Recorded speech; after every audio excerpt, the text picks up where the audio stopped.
Get ready to turn up the excitement at your next event with the Perfect Choice Band, the ultimate party starters in Ohio and beyond. Picture this: 2 electrifying vocalists, a powerhouse rhythm section, and a horn ensemble that will blow you away. That's right, the Perfect Choice Band isn't just another cover band.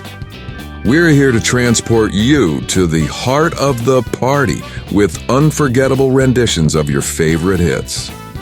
From classics to chart toppers, we've got your playlist covered. Our mission? To keep you singing and dancing until the stars fade into dawn. So, why settle for ordinary when you can have extraordinary?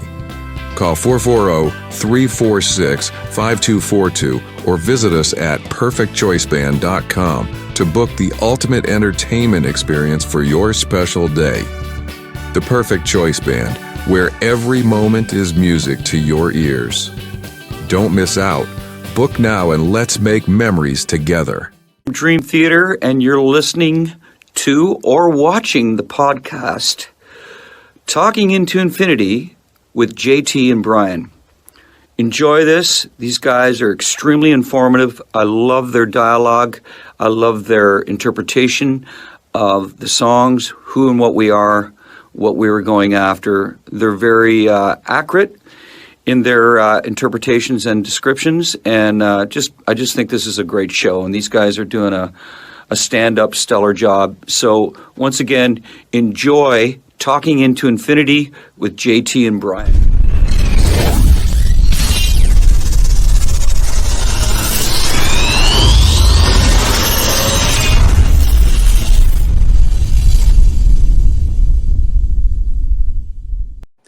Hey everybody, Jordan Rudis from Dream Theater here, and you are watching Talking Into Infinity.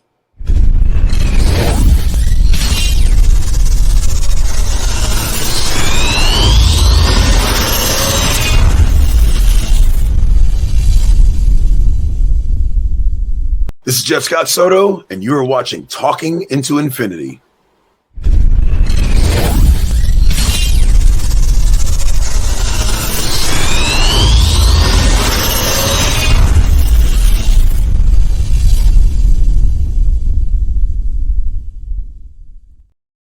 What's up, everybody? Welcome to another episode of Talking Into Infinity, a Dream Theater-centric podcast. I am your host, John. We are live on Facebook, YouTube, talkingintoinfinity.com, the CMSnetwork.com, and the CMS Network Rumble page. We are at those locations every other Thursday at 7:30 p.m. Eastern Standard Time. If you are watching on YouTube, don't forget to click that like button, that subscribe button, and the notification bell so that you are notified every time we go live. For example, when we go live for our very special episode, our bonus episode on Saturday, September 21st at 3 o'clock p.m. Eastern Standard Time, as I do a deep dive into Queensryche's phenomenal Empire record with none other than Paul Logue himself. You know him from Eden's Curse, from James LaBrie's solo band, and he's been on the show here a couple times, obviously. So we will be doing that on Saturday, September 21st at 3 p.m. Eastern Standard Time. Without further ado, let me bring on my esteemed co-host who has a punctuality problem. Brian, it's nice to see you less than a minute before showtime. Glad you could make it. I am here. So we have 2 new intros real quick. Yeah, I had to go a little intro crazy there. I just had to show those off. So the good was we've got Jordan and Jeff Scott Soto now added on to James. The bad is what is with those pictures of us on the side. Dude, could you? I look like a poor man's version of Stephen Wright, the comedian, or something like. Yeah, it's a work in progress. I might have to ask Akin to kind of like doctor those up a little bit. A little lead-in time on the new James one would help as well. So yeah, and you look like an even poorer version of Fred Durst or something. I don't know. Right? Those are, that's not two award-winning compliments there, right? Oh my God, my not my best look, but yeah. So had to show off the new intro. So huge thanks to Chris Akin and Jordan Rudis and Jeff Scott Soto for getting those taken care of for us. That's awesome to have those. And yeah, it kind of sucks that your schedule does not allow you to do the Paul Logue Queensryche deep dive, man. That sucks. Yeah, it does. I mean, if you would have asked me beforehand, that might have helped if we could pick a date. But just go ahead. I went by his schedule. I kind of got to go by the guest's schedule. Yeah, but why don't you ask me what the options are before you book it? I mean, that only makes sense. But hey, I asked him to give me options, and then he gave me one, and there it was. Yeah. Right. So, besides, look. We have a show. Stop buying football tickets until you know what we're doing with the show. So wait till I don't know, the week of the game. Yeah. I mean, come on. Do what everybody else does. 35 minutes before kickoff. That's when we usually know what we're doing. You're out tailgating like, I think I'll get some tickets right now. Yeah. But so yeah, real quick, it looks like the chat's filling up. Doug McCauley, good to see you. He says, did my homework for this one. Forgot how garbage 2005 was because I was too busy listening to DT8. Octavarium, obviously. Rocket Man, good to see you. He says, agreed, Doug. It was hard to find good albums. Zauberer 96, great to see you, buddy. Says, I just came back from a great Symphony X concert in Munich. Awesome. Brian was actually at a concert last night, correct? Yes, Powerwolf with Unleash the Archers. And I have to send you this picture. The guitar player from Unleash the Archers is a dead-on ringer for our one and only, the guy that doesn't sign our not paychecks, Chris Akin. So I will text you that picture later and you'll die laughing. Okay. And Chastity Crawley, always great to see you. She says, I used an album that my then boyfriend's older brother actually bought and we listened to. All right, so there we go. We've already got some people chiming in. This is going to be fun, dude. I like doing these. I like doing these lists. It kind of, takes me back and reminds me of what the heck I was listening to at that time. And it's also kind of interesting to me because I find stuff by bands that I didn't get into until later. So it's kind of like a time travel experience for me. This one was difficult, though. Kind of like, how Doug was saying, I had to look up multiple lists. And usually the very first list I look up, which is just a giant Wikipedia list of what came out that year, is good enough.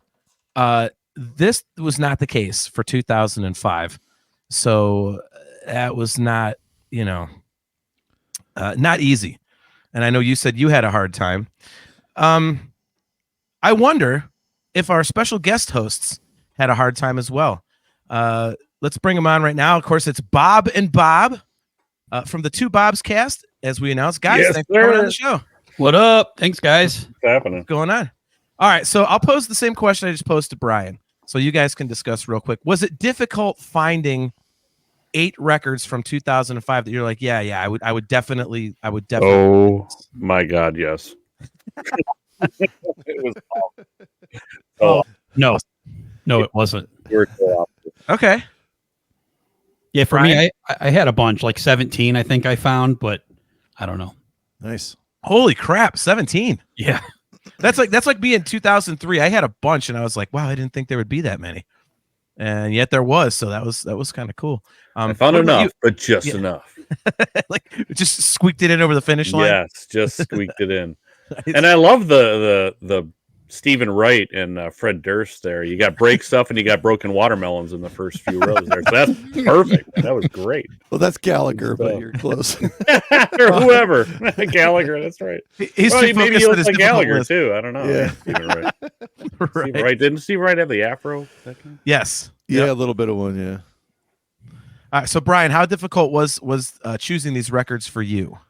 Well, I had talked to Hurd a little, and to distinguish, we'll say Bob Hurd is Hurd, and the other New Bob, as I call him, New Bob will be. What do you want to be called, New Bob? Do you want to be called Mr. H? Sure, that's what they call me on the podcast. Mr. H. All right, so we got Mr. H. We got Hurd. Bob. So I talked to Hurd earlier, and there was a couple that we knew were going to possibly cross over, so we sort of split those up between us. But I needed those albums a lot more than he did when he told me he had 17 of them.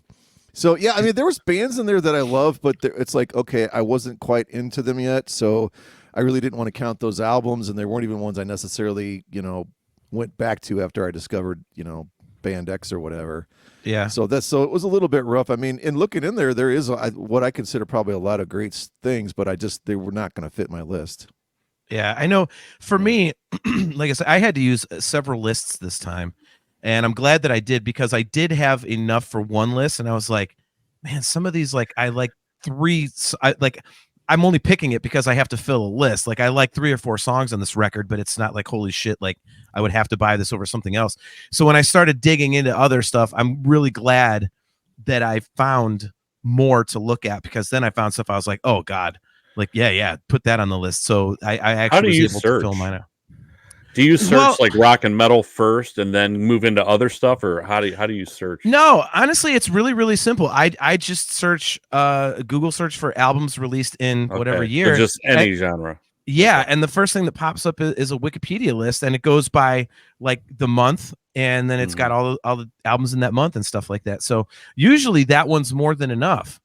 And that was not the case this time.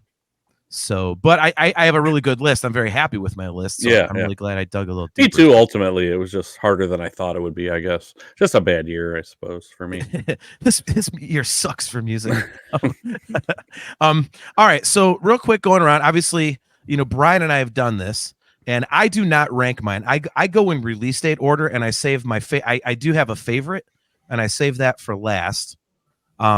So Mr. H, how did you do yours? Did you just do it at random as well, or I did it kind of at random, and I knew you did yours by release date, but I did it at random, and then at the end I do have my favorite one though. I just kind of put that last. I put that in first actually, and then I put everything else above it. So okay. So Heard. What about you? Yeah, I did mine from, I would say, least favorite to favorite. I'd say the first few you could mix around, but the final four are my favorite. Okay. And Brian, I know like you go back and forth sometimes, and I know originally you had ranked them, and I don't remember if you do that anymore. Not when I can't find that many great ones. All right. So I guess I'll kind of do like you did. I'll put what's my favorite first, but as far as like actual release order, I'm like, okay, we're talking about 19 years ago. Do I care if it was released in February or December? Right. I don't. It's hard enough to find the album. So that's how I ranked mines. I actually have one that technically didn't come out until 2006. I'm sure you guys will give me shit for that, but that was in the States. But this was the time of LimeWire and downloading, and I know I shouldn't have been doing that, but I generally bought a lot of albums too if I really liked them. But I got the UK version of one of these albums that came out in 2005. So I actually been listening to it since 2005, except it didn't come out in the States until 2006. Jesus Christ, you're throwing a monkey wrench into our game. What are you doing? I know. Pretty soon it'll be 2004, and then it all opens up. Yeah, what the hell, and man? we're in 1976 again. I know. Nice. We should change like the subtext to which album would you steal? Yeah, from the record store or stream illegally and rip it download. I would say all of these albums I did that with at first, but I think I own them all now. So, Doug McCauley says 2005 was not a good year for metal. I didn't notice because, well, Octavarium. Chastity Crawley has a list of 4, she says. Rob Karkahangas, good to see you, man. He says, I made a short list, in quotes, of 17 CDs I own that I liked from 2005. Nice pronunciation. Do you know that guy? I check pronunciations like whenever somebody comes on. So I try not to butcher people's names. I don't want to be rude, especially because we've got like some people from other countries that tune in and stuff. So I really try and be as global. Exactly. International and shit. He's also known as Canadian Rob. We met on the cruise. Okay. He's a friend of the, he's one of those guys. A friend of the Potter Than Hell contest. Yep. All right, so we'll go in the order I've been asking the question. So I'll go first, and we'll go Mr. H, then Hurd, then Brian. So we'll just go in that order, and we can discuss. And if we have overlapping, then just take it off your list, and we can just discuss as it comes up. So number 1 for me, again, not my favorite. My favorite I will do last, but first in release order. This is a record that was released on March 1st of 2005. And if I could not buy the new Dream Theater record, the next best thing would be to buy the debut solo record by Dream Theater guitarist John Petrucci, Suspended Animation. So I wasn't sure if Brian was going to consider this cheating, but I really didn't give a shit. The crowd's going to like that one, I think. I know. It's like, how could you not grab it? So, I mean, Jaws of Life, Glasgow Kiss, I love Damage Control, obviously. I mean, it's just, the whole record is great.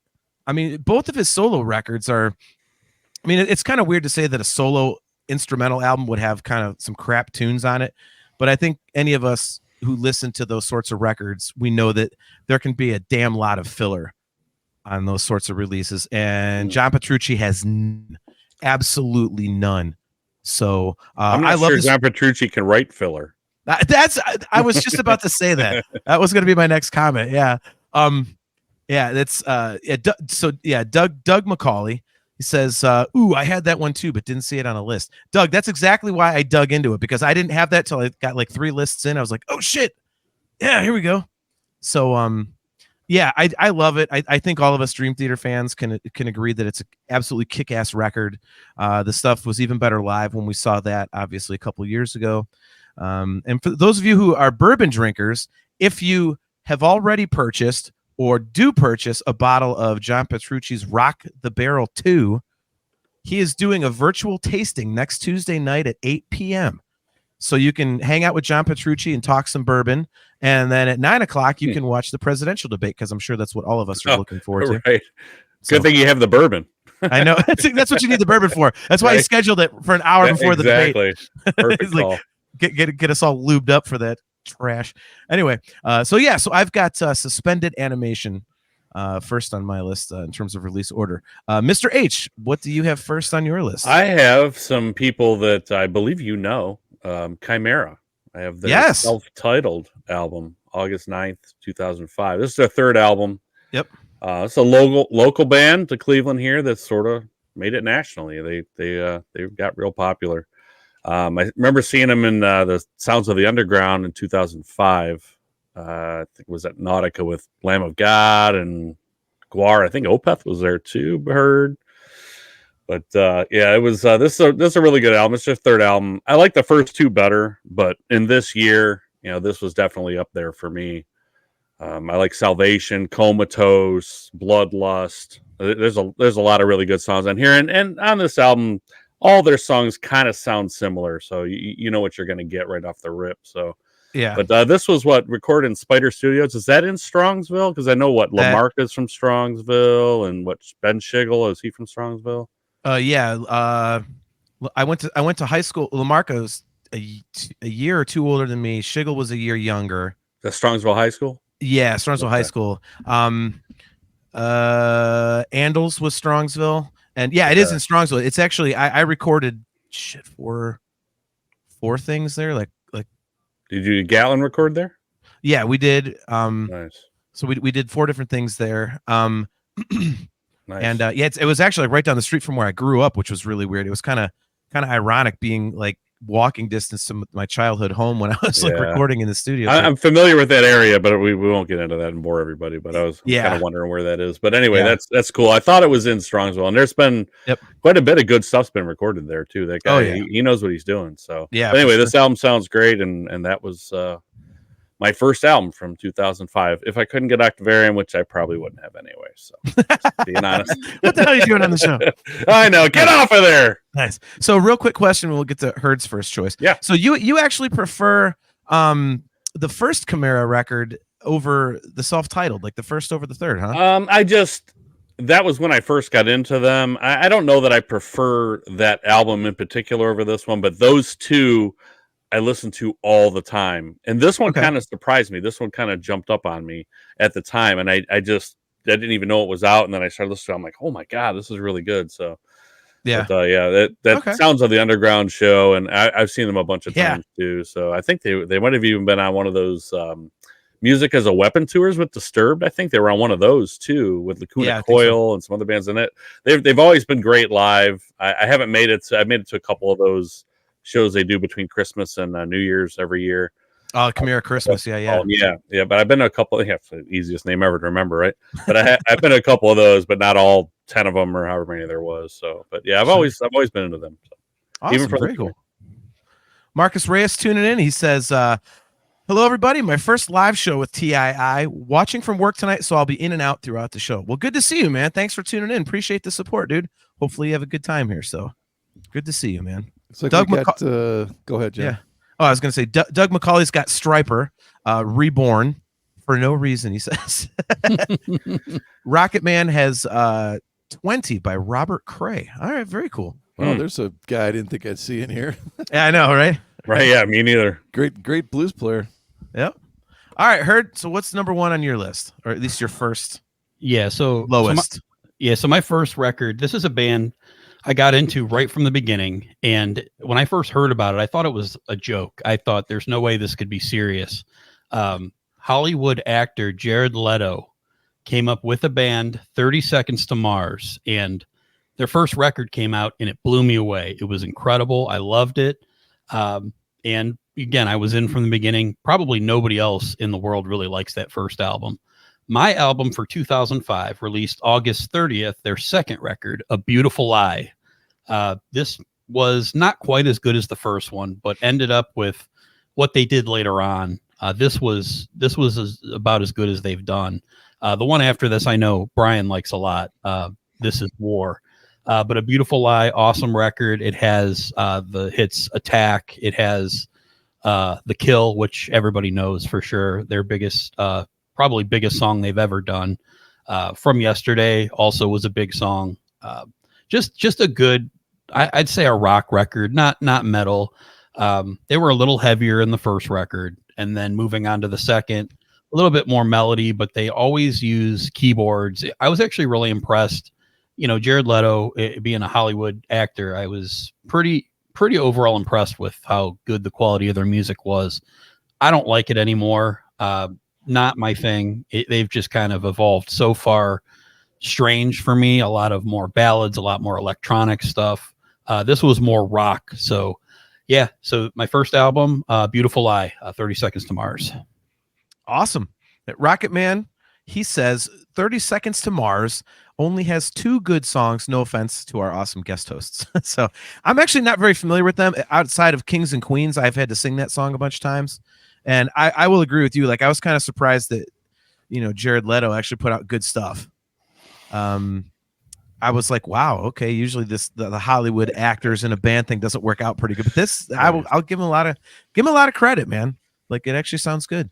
Rob Carcahangas, he's got Canada Rob, sorry, has strapping young lad, Alien Love Secrets.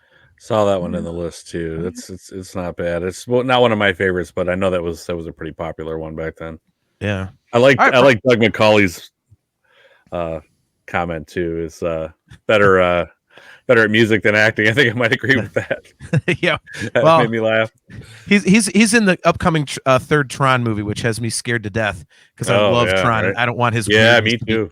All kooky and messing it up. So. Right. Yeah, me neither. Yep. So, all right, Brian, what do you have on your list? Your first choice here. Oh, I've got one of your all-time favorite frontmen for this band. We've got the second album from Audioslave. I was waiting for that. Out of Exile. Not surprised. So we've got good news and bad news. If you loved the first one, you'll love this. And if you hated the first one, you'll hate this. I mean, John, you cringe at the mere mention of Chris Cornell's voice, I think. That makes me sad. Yeah, it does. I mean, I do understand what you're kind of saying with Richie Kotzen, and that I think he sort of overdoes it to the point of, But I don't know. There's something about Cornell's voice. I mean, the opening riff, "Your Time Has Come." It's like it's almost a carbon copy of Code Cheese on the first album. But like the way the guy carries a song, and then we go into the title track, and it's just like everything's just kind of this slow marching dirge, like, oh, it's like, oh, Mom, do we have to go, to the store with you or whatever? You know what I mean? It's like you feel like this draw. I want to go. Yeah, this slog and this drag, but man, the way the guy just carries the melody on all this stuff. Be yourself. I mean, we've all been down these roads before with Chris Cornell, but it's okay because he already told us that he's the highway. I love the great song on there though called the Worm, man. There's a great song called The Worm. The riff on there, it's like this greasy boogie that's kind of owes a little bit more to maybe Skinner than Soundgarden, and it's got all the Tom Morello squeals in the solo. I mean, look, we get 12 songs, we get 53 minutes. We've talked ad nauseum, Bob and I, and sometimes John, you and I have too, like, we can cut this down, let's get us down to 9 songs and 42 minutes. But Cornell's just one of those people that I just think he's gold when it comes to laying. He knows when to lay back on a song. He knows when to push us to the cliff, and he knows when he's like, hey, you know what, we're going over the cliff too, you know. And then I just think he knows exactly what a song needs, and always been a big fan of his voice and his music, and I think this album still holds up. Insanely talented guy. I have all the respect in the world for him. Outside of the whole suicide thing, that kind of blew. But agreed. Yeah, it's the tonality of his voice. He's such an incredible singer, and I just can't stand the tone of it. So Doug McCauley's with you guys, man. He says, "Love you, John, but you're wrong about Cornell." Chastity Crawley, she says, "I'll throw in one of mine. Children of Bodom's Are You Dead Yet?" Yeah, that is one of my ex. That's the one my ex's brother bought a couple months after we broke up, but still invited me over to listen to it. That was a cool band. I kind of like them. Some of the stuff, not all of it, but a band I did really like, though, especially this album, which happens to be my favorite record by this band. So it was a nice little happy coincidence that came out 2005. It was released on March 8th of 2005. I am talking about Black Label Society's Mafia album. I really like a lot of Black Label. I'm a big fan, but I would definitely say that a lot of the albums, it's basically either killer song or complete filler. There's not really average stuff on a Black Label record. This one I think has a lot of standout tracks. I still really, really enjoy In This River. It's such a it's just so emotional knowing what it's about. I mean, it's, for those of you who don't know, that song is about Dimebag's murder, and I didn't realize how soon this came out after that. I mean, it was excuse me, it was like barely 3 months after that happened, because like I said, this album came out on March 8th of 2005, and Dimebag was shot December 8th of 2004. So, I mean, it was like almost like, basically 3 months to the day. And I'm thinking, how quickly did he do this song and then have to turn around all the production and, all that kind of stuff. So anyway, but You Must Be Blind is a song no one ever talks about, but it's my favorite song on the record. It's got so many great, it opens with Fire It Up. And I mean, it's Zakk Wylde just riffing his ass off. So nothing wrong with that. Yeah. And yep. I wish that this record had the production that the most recent Black Label album had, because that record is bass heavy and just it's the first one of his albums that actually sounds awesome. So I would love to hear that production and other stuff. But do you into that Zach Sabbath too that Zakk Wylde does? You know what? I haven't listened to it yet. Thank you for reminding me. I'm gonna listen to that tomorrow, because I keep meaning to do that, and I always forget to do it. But I'm sure I would dig it. So. Good. It's good. It's almost the best way to listen to Black Sabbath actually these days, because it sounds so good and it's authentic. It's fantastic. Yeah. All right. So that's the second on my list. What about you, Mr. H? I've got a band from New York City hardcore, Propane, with Prophets of Doom. This is their 9th album. They were originally the Crumbsuckers, but I first came across them in 1994, opening for Testament. It was Green Jello, Testament, Propane and Testament. But I saw them twice with open for Testament at Flashes, 94, 95, somewhere in there. They were great. That was Foul Taste of Freedom was their first album. But this album's got Neocon, Un-American, Hate Marches On. If you listen to Propane and you it's just New York City hardcore, but with great riffs. It's a little bit more metal than it is kind of punk hardcore, if that makes sense. Sure. But it's Tom Klimchuk, and he wasn't in the band at this time, but they just already had this mountain of just different riffs they could pull off of what he created. He was an amazing guitar player, but I've seen him a million times, places that don't even exist anymore, 4 or 5 of them now. I wish they'd play here again. Last time I went to see him was like in 2017 or so, I think. It was at the Agora, and they canceled it because I guess they couldn't get across the border. I went to the Agora. I didn't even know. Went to the Agora, and there's a sign on the door that said the show was canceled. I'm like, great. But I've seen them at Peabody's with enough people where I could count. I could actually count how many people. There was like 53 people there or something. It was awesome. What? It's like having them play in my basement. I'm sure it wasn't great for them, but to give them credit, they put on an amazing show. It was awesome.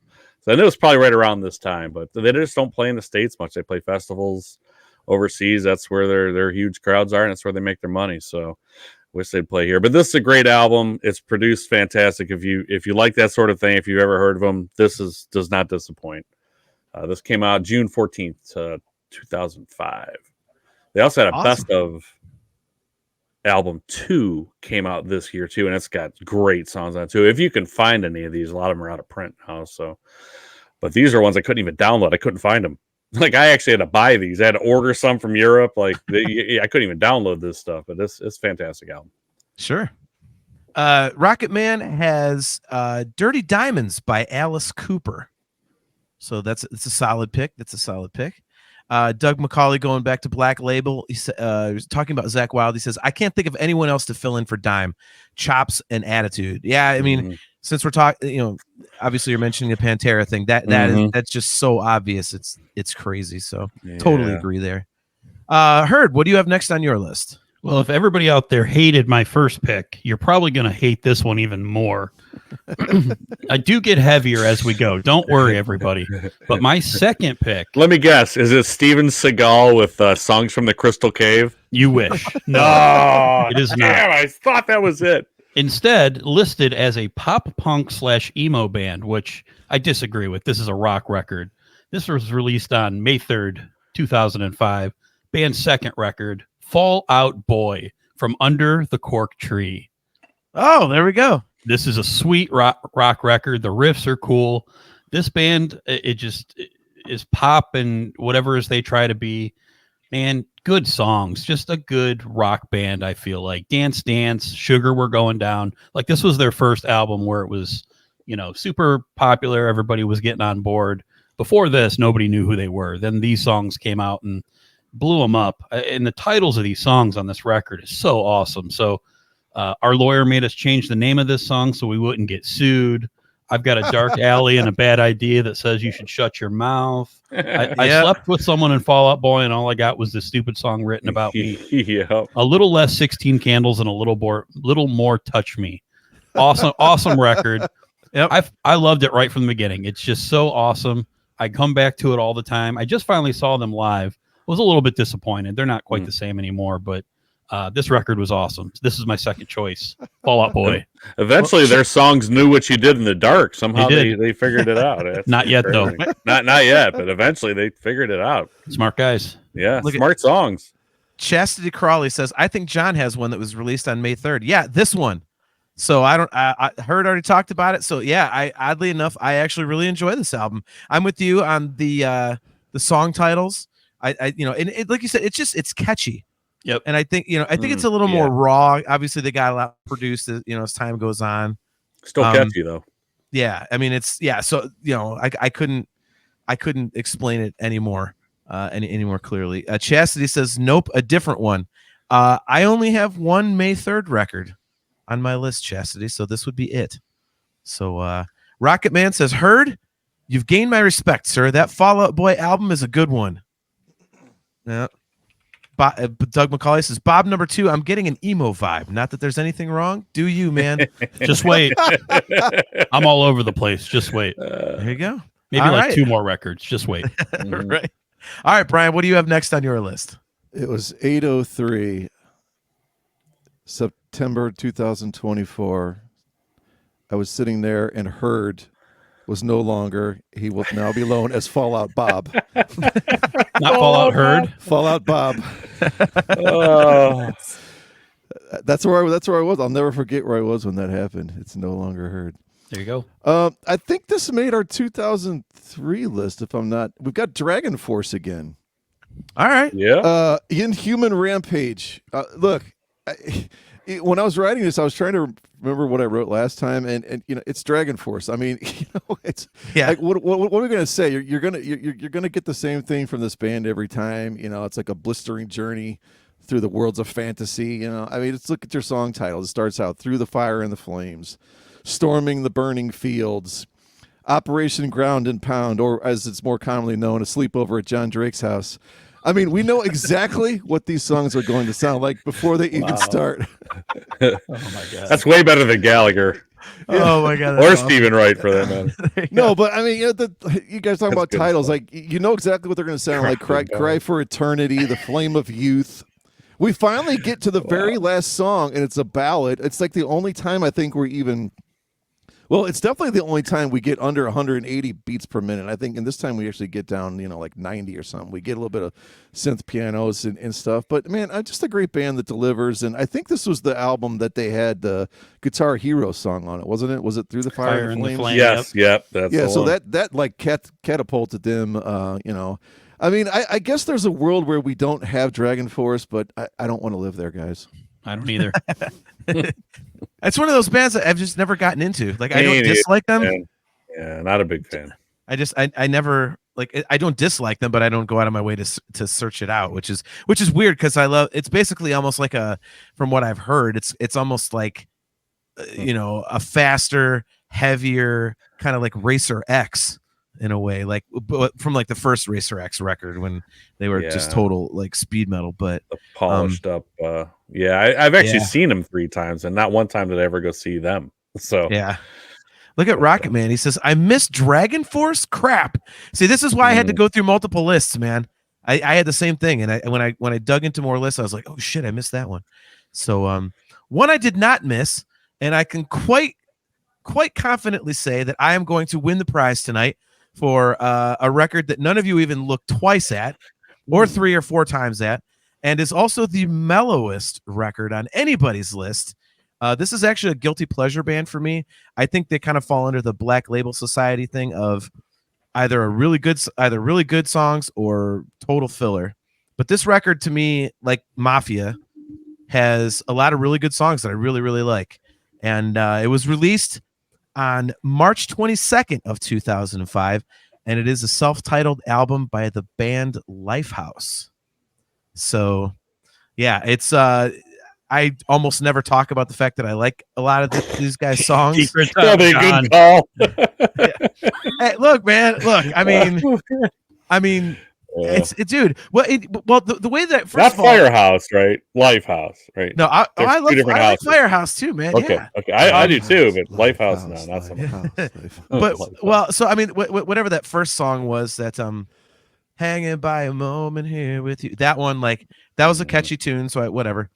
And whenever I'm driving home from gigs, my whole life, like, my ears are blown from all the volume and just being on 12 in terms of being social and talking to people. Like, I always have had this habit of just listening to mellow stuff in the car on the way home from gigs. And I found more Lifehouse stuff as time went on because I liked a couple songs on that first record. And I was also dating a really, really hot chick who loved that album. So it kind of, It's your wife now, right? No. No. Oh, she's I could say disparaging things, but yeah, she's not what she used to be. Not in terms of like attractiveness. She just turned out to be a kook. But anyway, I dodged a bullet. But anyway, yeah, and I got into him, and it was a nice mellow listen after a night of just blasting your own head off. So I kind of got into it a little bit, and I like a lot of songs on this record. So it's actually got some hits for them. Come Back Down was on You and Me. So they had radio play for this one. So nobody else will have it, so we won't talk about it. And Doug McCauley says -10 attribute points, John. Chastity Crawley is talking about Weezer. She says, my brother bought Weezer's Make Believe and got me listening to them. So see, you can get into some weird stuff sometimes. So moving on, and again, I'm quite confident nobody has an album this mellow on their list, so go me. But Mr. H, bring the metal or the hard rock back to the discussion. What do you have next? Okay, I have Michael Bublé. No, I'm just kidding. I have Mudvayne, Lost and Found, April 12th, 2005. This is their 3rd album. I remember getting tickets online. I don't think it was a fan club thing, but it was something that you had to sign up for this guerrilla tour they did, and I got to see him at Peabody's. I got 4 tickets. It was in February, like 6 weeks or so before this album came out. And I remember we had to stand outside in the cold because everybody was on the guest list. So you just had to walk into Peabody, show them your ID, and they had to find your name on this huge list. So it took forever to get in there, but it was awesome. It was fantastic. They played 3 songs off of this album, Lost and Found. They played Determined, Happy, and I think Fallen to Sleep, or Forget to Remember. I forget to remember. Anyway, so it's I love this album. It sounds great. It's their 3rd album. I like the first 2 also. This one, it got a little bit more commercial, especially with Happy, but it's a great song. I mean, it's just such an earworm, and it's short. It just sticks in your head. It's like 3.5 minutes. But Determined's great. Forget to Remember. There's a lot of great songs on here. This is my number 3. Yeah, no opening band for that show, by the way. At that point, that was quote unquote new Peabody's, right? The one on 21st. Yes, it's CSU. Yep. Yeah, okay. Not in the Flats. I mean, I was at the one in the Flats a million times too, but yeah, by that time, this was 2000. It was February around my birthday, 2005. So maybe 2 months before this came out. But with all the pirating and everything going on, they basically had to release singles early. That's kind of how all that started, right? So they could at least get people to go to their site to listen to songs before they all got leaked. So like Determined and Happy, those were already out there. So. But they were fantastic. That's probably the best time I've ever seen them. Chad Gray, it's hard. Like I've seen him even recently at Blossom, and he struggles for like 4 or 5 songs, sometimes for the whole show. It's just I don't know if he's just pushing too hard to sing this stuff. He's always spitting, and this show, I remember they did Determined first, and he kind of got it out of the way. He got whatever was blocking him, and then he was great the whole rest of the show. It's probably the best time I've seen them, honestly. So awesome. All right. Herd, what do you have next on your list? So continuing my sadness of 2005 with my emo stuff, my third choice is a South African band.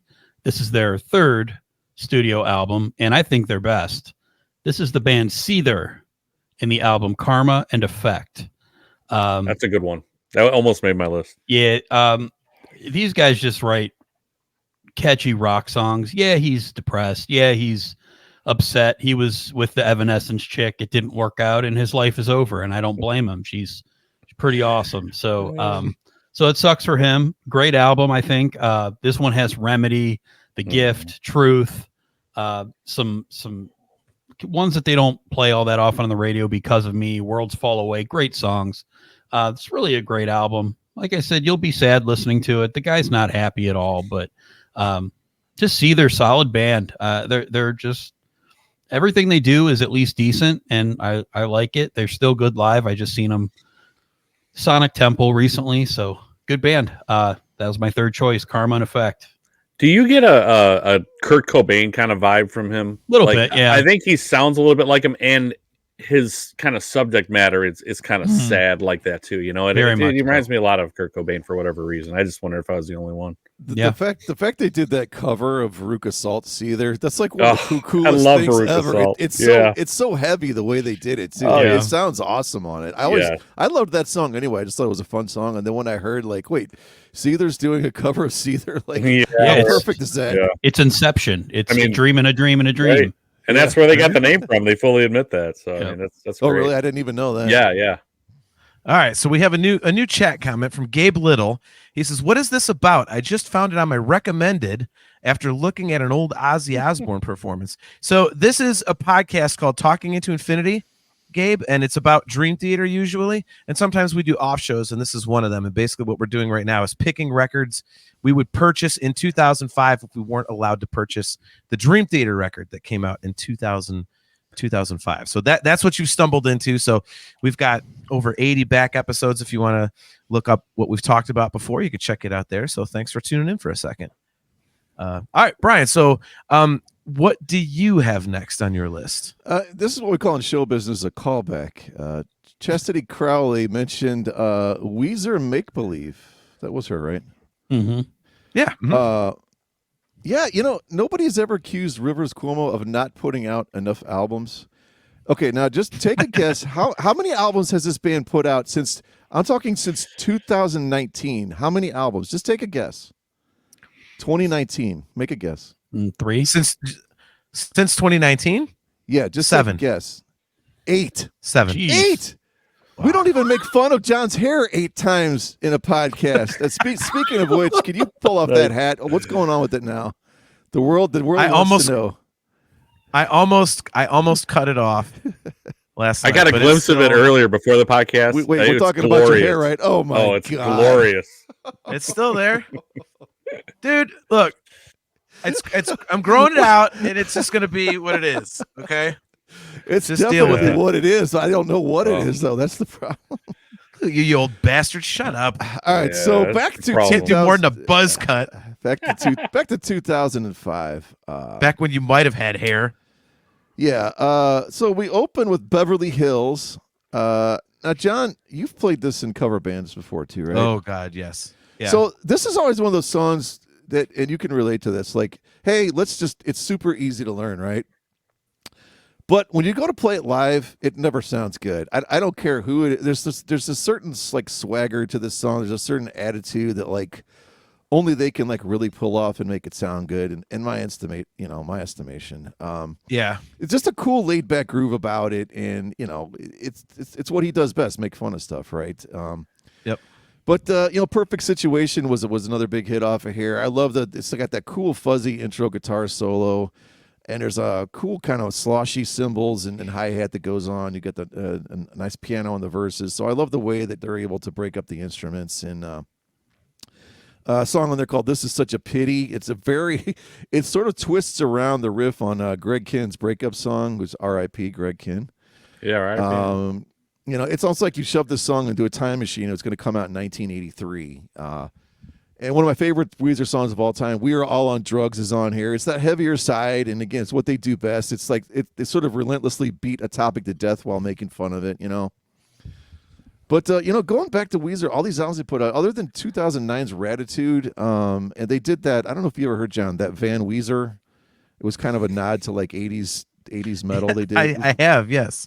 I love that. I think it's great. So other than that, like this is kind of the last those 3 albums. They put out so much that just hasn't really touched me. But Make Believe, I think this album still stands the test of time. There's enough variety on all the songs. You got your heavy, your lighter moments, your sad moments, and just a good solid album front to back. Awesome. So I'm going to address a comment in the chat. Gabe Little is actually tuning in, so thank you. He says, I've never listened to Dream Theater. Time to listen to some Dream Theater. Well, Gabe, if you go back to one of our very first episodes, we actually talked about Gateway Dream Theater songs. So if you want to get a list from Brian and I of what we think would kind of like ease you into Dream Theater and not have you get all crazy with like, Change of Seasons, which is 23 minutes long. Check that episode out. There's you can check it out here or the audio version of the podcast. You can just Google Talking Into Infinity. So go about that. So my next choice is a record that was released on March 29th of 2005. And I got to say, there's some people in the chat that wanted to pick this record, but they didn't because they thought they weren't allowed to pick Dream Theater side projects. I did not have that rule. So I am picking James LaBrie's Elements of Persuasion because it's heavy and it fucking rocks. So, yeah, I mean, it's an awesome record. I love the production on this one. It is heavy. I remember when I first checked it out when he released it, I was like, holy crap. Because I admittedly I was not a big Mo Muzzler guy. I mean, it was cool. It was cool, but this I was like, okay, now we're talking. And I love the song Freaks. I mean, this is just a beast of a heavy record, and James's voice sounds great on it. And I think again, I really think this was kind of a record that took Dream Theater fans by surprise. I think I don't think anybody really ever expected James to put out something this heavy. So I think it's a really cool addition to his catalog. I think you can kind of bookend his catalog by this one and then the most recent one, obviously, Beautiful Shade of Gray. Goes from heavy to light. And I think it provides a lot of light and dark, which is awesome. But yeah, this is just a heavy monster of an album, and I go back to it a lot. And I'm just a big fan. I know, Brian, you and I have talked about it a bit on the show. Mr. H and Hurt, are you guys familiar with this one at all? I am not. Not at all. No. You say it's heavy, though. It got my attention. Yeah. If you like James LaBrie's voice, and this was kind of like he was really at a strong point here. If you like James LaBrie's voice, you'll love the music underneath it. It blends really well. It's really good. So highly recommend that. Doug McCauley says, agree, John, banger of a record. Hopefully I get my attribute points back for the Lifehouse choice. You're at a +5 now, maybe, or something. Yeah, right. There we go. Oh my God, that's awesome. Chastity Crawley says, Gabe, welcome. We have a lot of fun here. Dream Theater is an amazing group. Yep. Yeah, the chat is awesome in here, Gabe. I gotta say, I'll shill for our buddies in the chat. We usually get a lot of people talking and throwing in their 2 cents, and they're a great bunch of people, and it's fun to sit here and bullshit music with them every other week. So Doug tells us to get it in us. So I don't know what that means, but I better start listening before he gets it in me some other way. Yes, My goodness. Doug's gonna give it to you. There we go. Wow. So before Doug gives it to you, what do you have next on your list, Mr. H? I have one of the more criminally underrated, especially live bands. You guys have talked about them recently, I know, on your podcast, and I believe we might have all just seen them open for Wolfie and Mammoth here at Nautica, and that's Seven Dust with Next, October 11th, 2005. And we have our first crossover. All right. Yep. I figured this was going to be on some list because it's a really, really good album. This is their 5th album. I've liked Seven Dust from day one. They've never really disappointed me. Some albums are stronger than others, like everybody, but man, I really like them. They're so good live. So good. And just not enough people know that, which is kind of cool, but also it kind of makes me sad at the same time because these guys really should have been bigger than they ever really got. Because, man, but they're all making a good living doing this. So, I mean, it's not that bad, but man, they're so good. Pieces, Silence, This Life, Hero, Ugly, all these are great songs on here, man. This is a really, really good album. And this might even be like 3rd or 4th of theirs for me, which means there's some really, really great stuff out there. So no kidding. Okay. Home, I love Home. Oh man, I traveled around to see them play on that tour with one of your favorite guys too, Scott Stapp of Creed. I saw him open for Creed in Toledo. We drove out there to see him. We would go everywhere, me and my buddies, to see Seven Dust. So I was always really into them, and this is a really, really good album. Brian chiming in says, "Love older Seven Dust." Yes, sir. Yeah, it's kind of interesting. Like I would say it's interesting that you're into this one as much as you are. Only because this was the first record they did when Clint Lowry left. I know. And he obviously Sonny Mayo, right? Yeah. Yeah, exactly. Yeah. And I like this record, miss obviously. That. Yeah. I think like some of a teeny bit of the melody, you could hear it missing, and a little bit of the complexity in some of the songwriting, but it was very minimal. I think you'd have to know what you were listening for. The Lowry brothers are exceptional songwriters. Songwriters. So you do miss him, but in this year, this was up there for me. So, and I'm not surprised it's on multiple lists. So yeah, I didn't like this album when it first came out, and I'm as big of a Seven Dust fan as there is.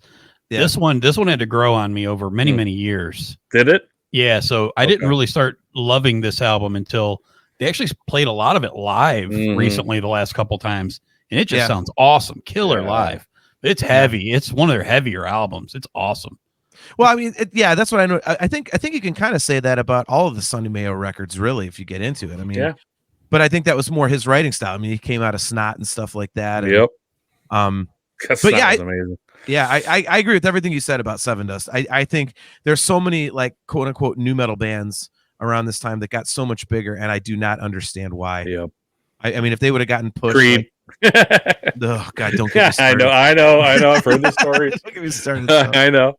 Oh my God. So we have Gabe Little is actually listening to Dream Theater along with us, and he said, "I'm listening to a song called Panic Attack, and the way it's structured and the dude's voice kind of reminds me of a band called the Mars Volta." All right.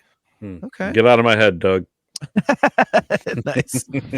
Rob Carcahangas, he has Clutch, Robot Hive / Exodus, Rocket Man, The Black Halo by Camelot, and Doug McCauley has Ascendancy by Trivium. Get out of my head, Doug. So there we go. All righty. So Herd, what is next on your list? Speak of the devil, thank you, Doug, for the intro. That was very, very impressive. Damn it! I knew I should have went with that one next. Son of a bitch. Yep, my next choice would be early metalcore band Ascendancy Trivium. I'm sorry, Trivium Ascendancy. Great album. This was their second, and Fantastic. Just so good. The riffs. This is when they were comparing Heafy to James Hetfield. I remember all the different comparisons. I think didn't they get signed? I think because Lars liked them. I think that's I don't know. Maybe I'm confusing it with another band, but yeah, this is a great band. This album is awesome. I know Hendrickson is really into them going forward. I know he likes a lot of their newer stuff, but this started it all for me. I remember I just seen these guys on like a MTV2 video, something. It Rain, Pull Harder on the Strings of Your Martyr, A Gunshot to the Head of Trepidation, Light Fire to Flies. It's a killer album, and I just can't say enough awesome things about it. He mixes the screams and the cleans so nice. Just an awesome record. So I'll let everybody else kind of chime in on it. It's an awesome record. That's my next one. So I don't have much more to add to that other than this is the first that I heard of them. I was kind of blown away. I can put this on first to last, and even the intro, is fantastic too. So it's it's so good. Yeah, I think you ultimately kind of turned. Like I had heard a couple songs from the album before this. Ember to Inferno was the first one. Yeah. Okay. What's the song? We Are the Fire or something? Yes, I believe so. Is that the name? Okay. And I thought it was kind of a little bit, it sounded a little immature, kind of childish. Yeah, agreed. And then Bob, you actually gave me a copy of this, and I was like, wow, this is.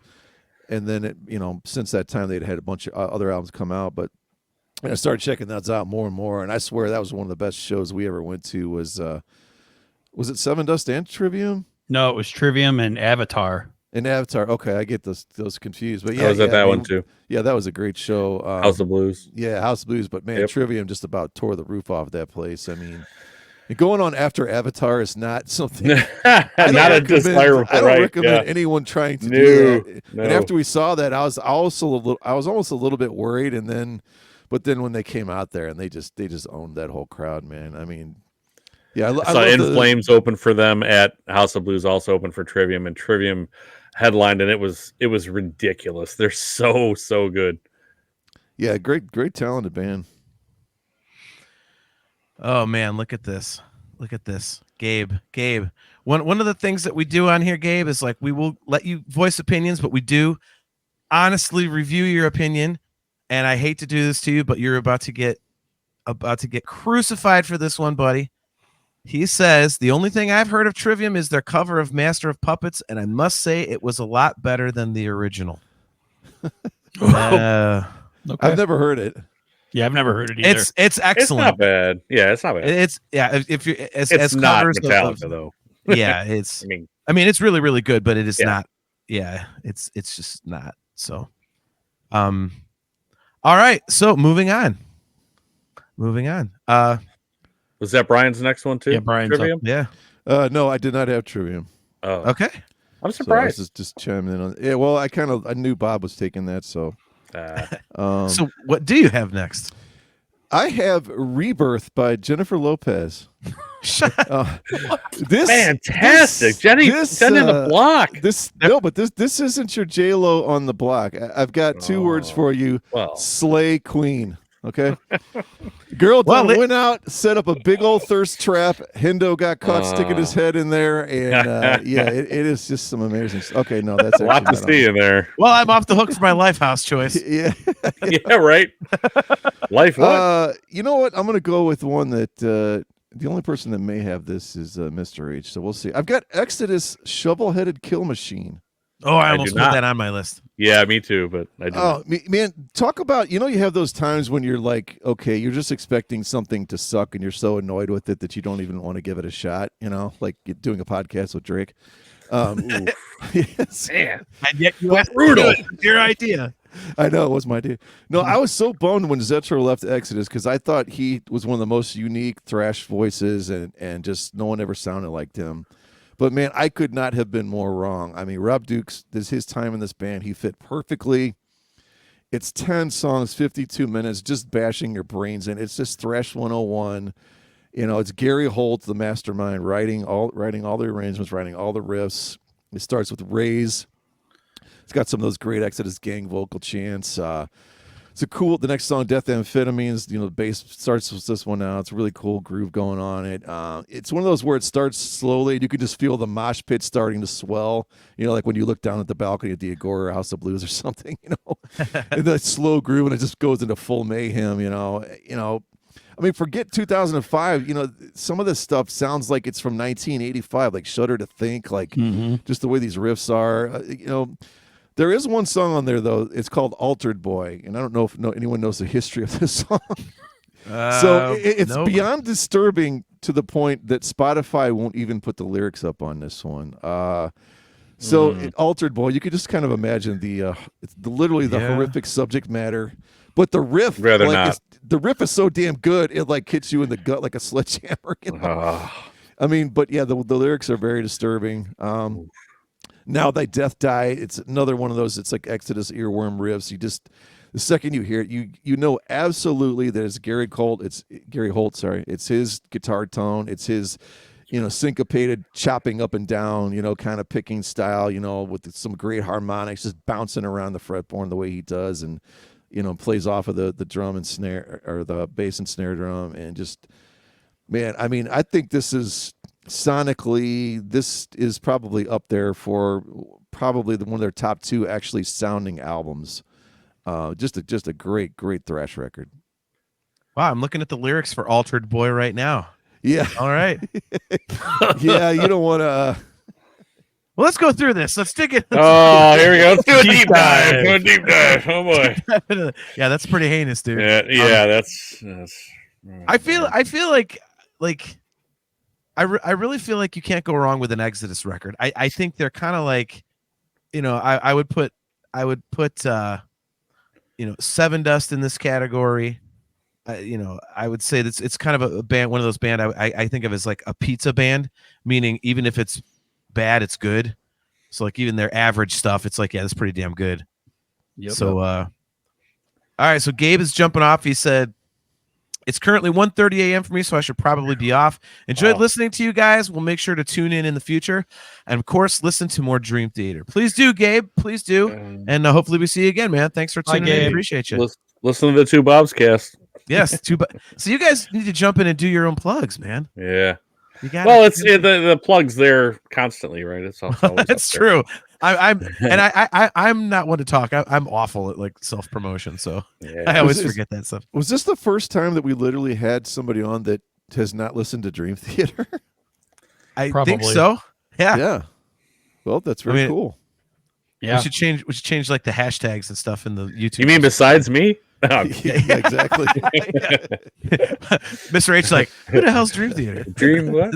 Yeah. All right, so next on my list is a record that was released on October 3rd of 2005, and it is this band's debut record, and I think they have not touched it since. They're actually going on tour next year on a 20th anniversary tour for it. I think every song has a kick-ass riff, tons of melody, and it's heavy. They would get heavier down the road a little bit. I am talking about The Poison by Bullet for My Valentine. Motherfucker. Is that another crossover?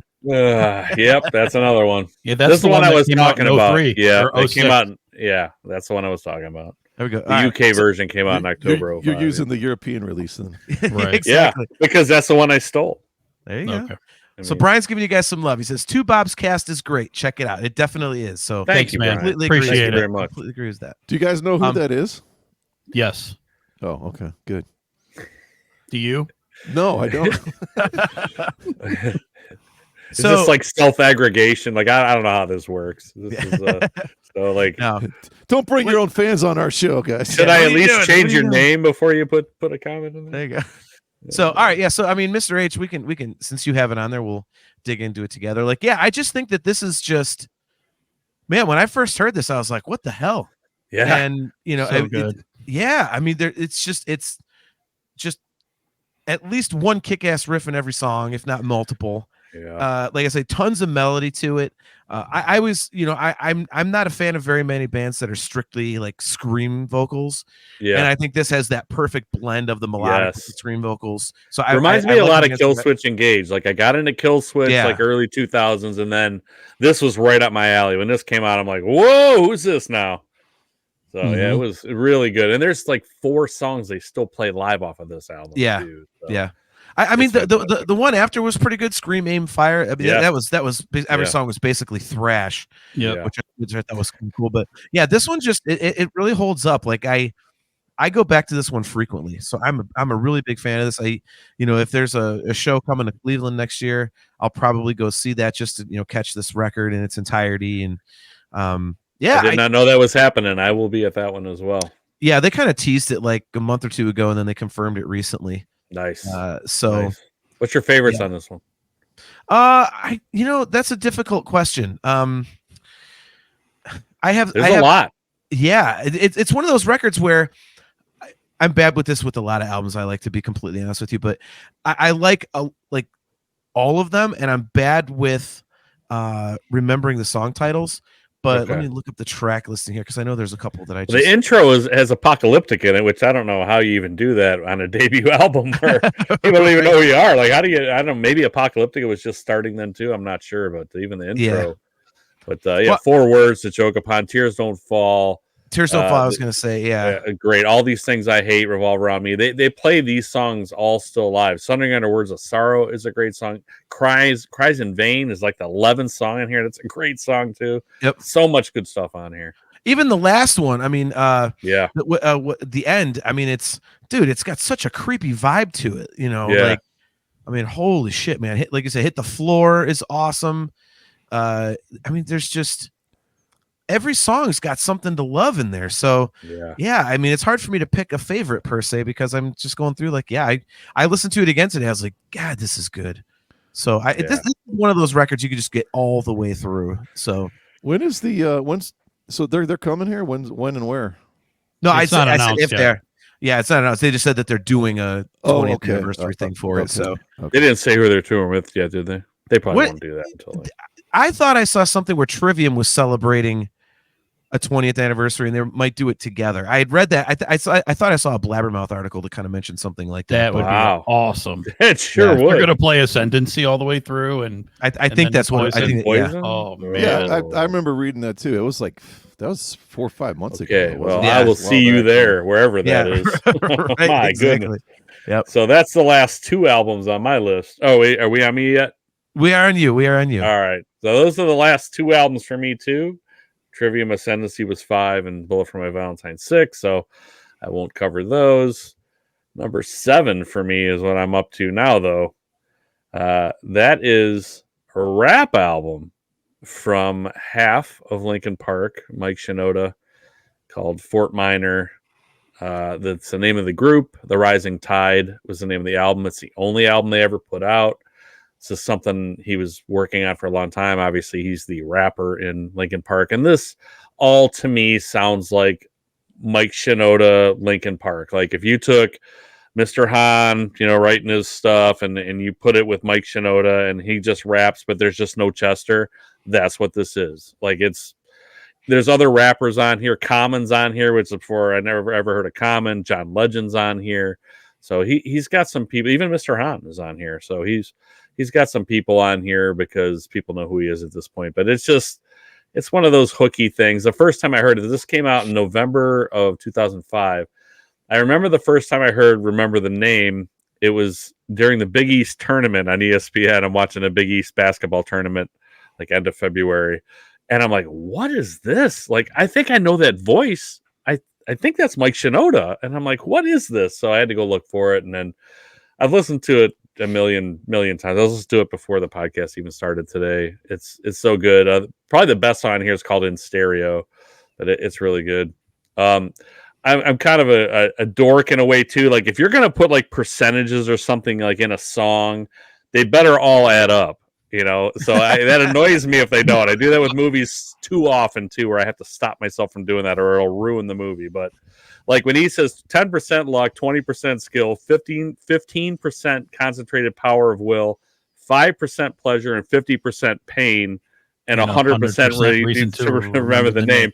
And it all adds up to 100%. So I'm like, kudos to Mike Shinoda that he can do math. So, but I really like this album. And again, it was a light year as far as rock and metal goes, which is how I searched first, because that's first and foremost to me. Like I listen to some country here and there too, but don't hold that against me. But back then there was really nothing that came out that I was really into. So, but this one I listened to a lot, but more so after 2005. I wasn't on this when it came out. I wasn't in Linkin Park's fan club, and I heard about this. Like this was, I found out about it 6 months later or whatever, 4 months later, and I'm like, wow, what is that? And then I listened to the whole thing.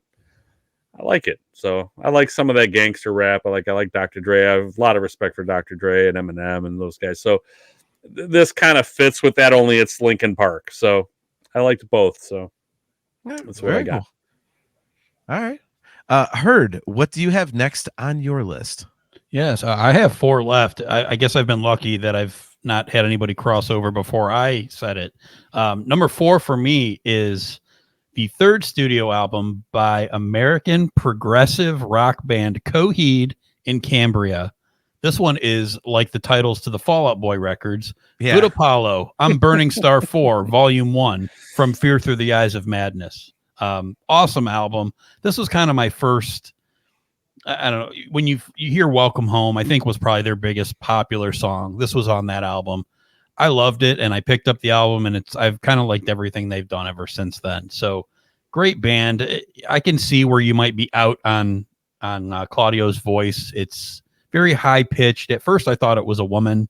Obviously it's not. He's awesome at guitar. He's just got great riffs, great leads, just a phenomenal guitar player. And a lot of their stuff on this, on a lot of their albums are based on comic books that he writes. So just awesome premise, very good story, awesome songs. Like I said, Welcome Home, 10 Speed of God's Blood and Burial, Wake Up, The Suffering. I mean, just from front to back, these guys really can't make a bad album, in my opinion.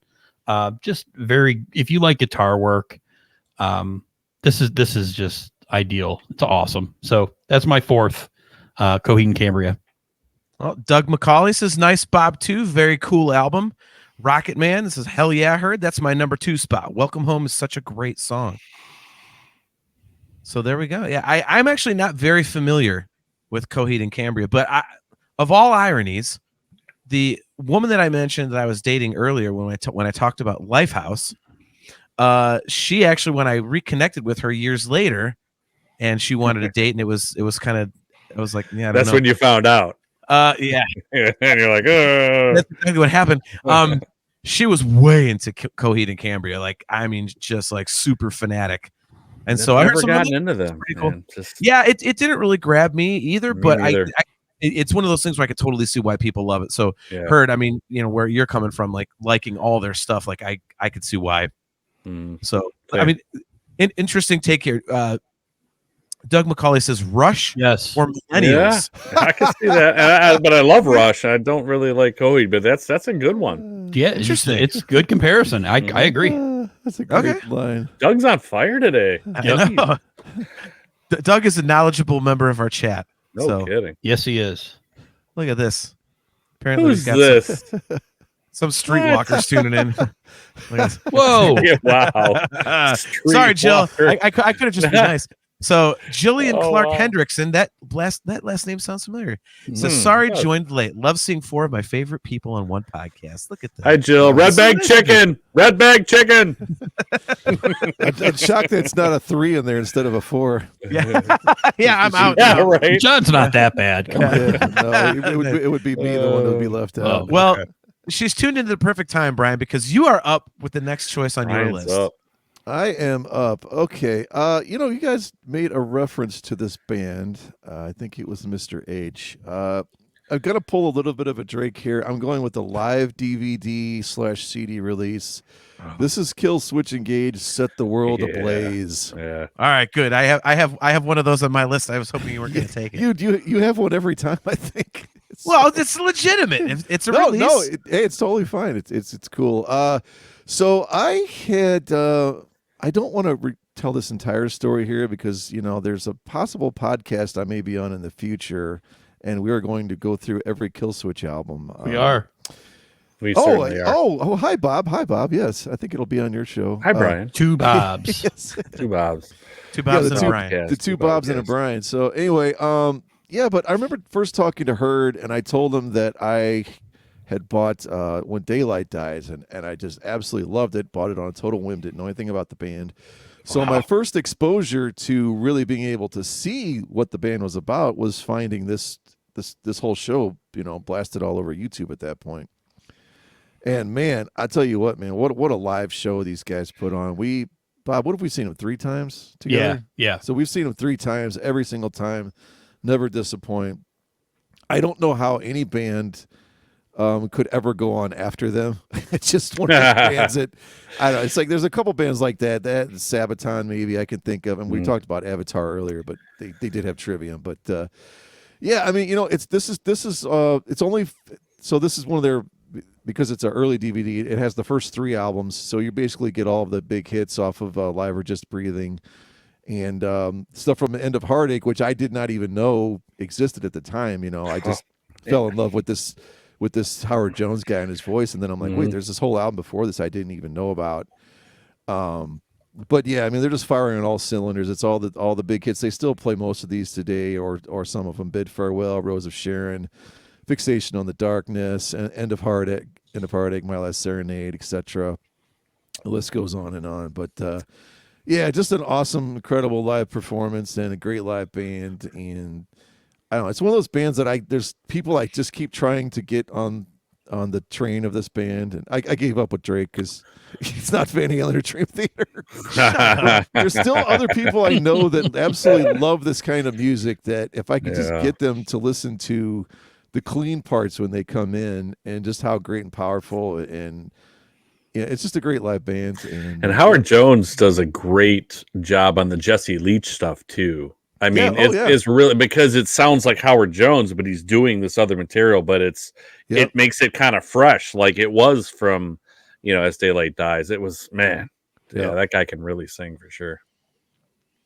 So it's Killswitch Engage, Set the World Ablaze. Great. Awesome. Well, that's a good lead in for my next one, because mine is also a live record. It was more, I think it's more known as a live DVD, because the CD is difficult to find, but it was released on November 1st of 2005. And I think Brian is going to enjoy the selection because it's a band I know he and I both love. It is a band that we are definitely going to see next time they go on tour, because Brian has never seen them. This is a reunion show of sorts. I'm talking about Live in London by Testament. So Testament is just fucking awesome. I would put them in the category of pizza band as well, because October 1st, Agora. Wait, what? October 1st at the Agora. Yep. No, I'll be there. Yep. They're coming. Sold out. Go buy tickets. That was announced a while ago, wasn't it? Yes, sir. How did I miss that? I won them on JCU. Thank you, Bill Peters. That's also how I got the Powerwolf last night. Is it Creator or something? Who's the other band? Yeah, Creator. Creator, okay. Yeah. Dude, I got a total sidetrack. No one will really understand me and Mr. H.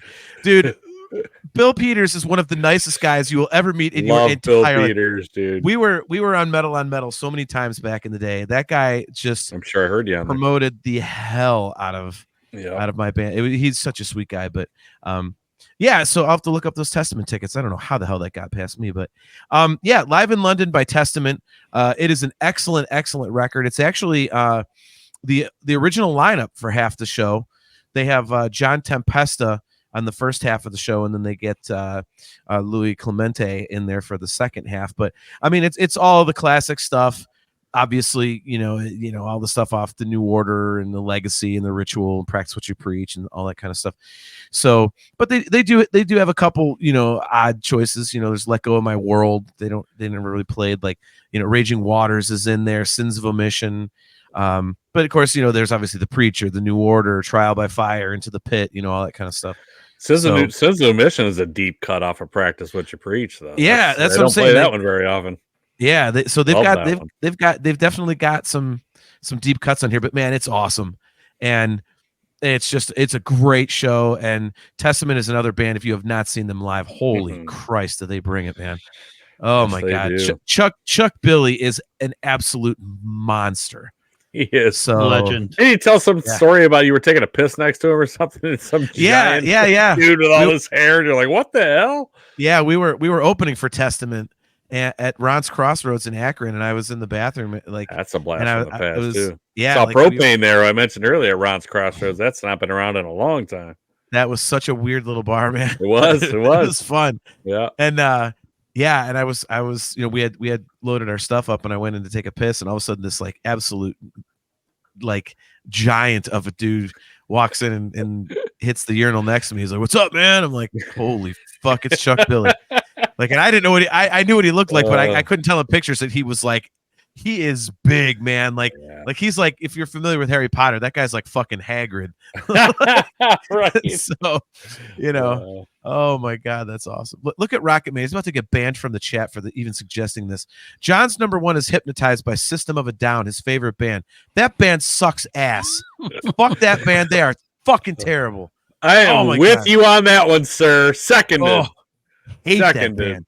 Holy I saw them headline Ozfest as one of the worst headline shows I've ever seen. They talked about how we're not terrorists, quit booing us, but their show was half feedback. It was terrible.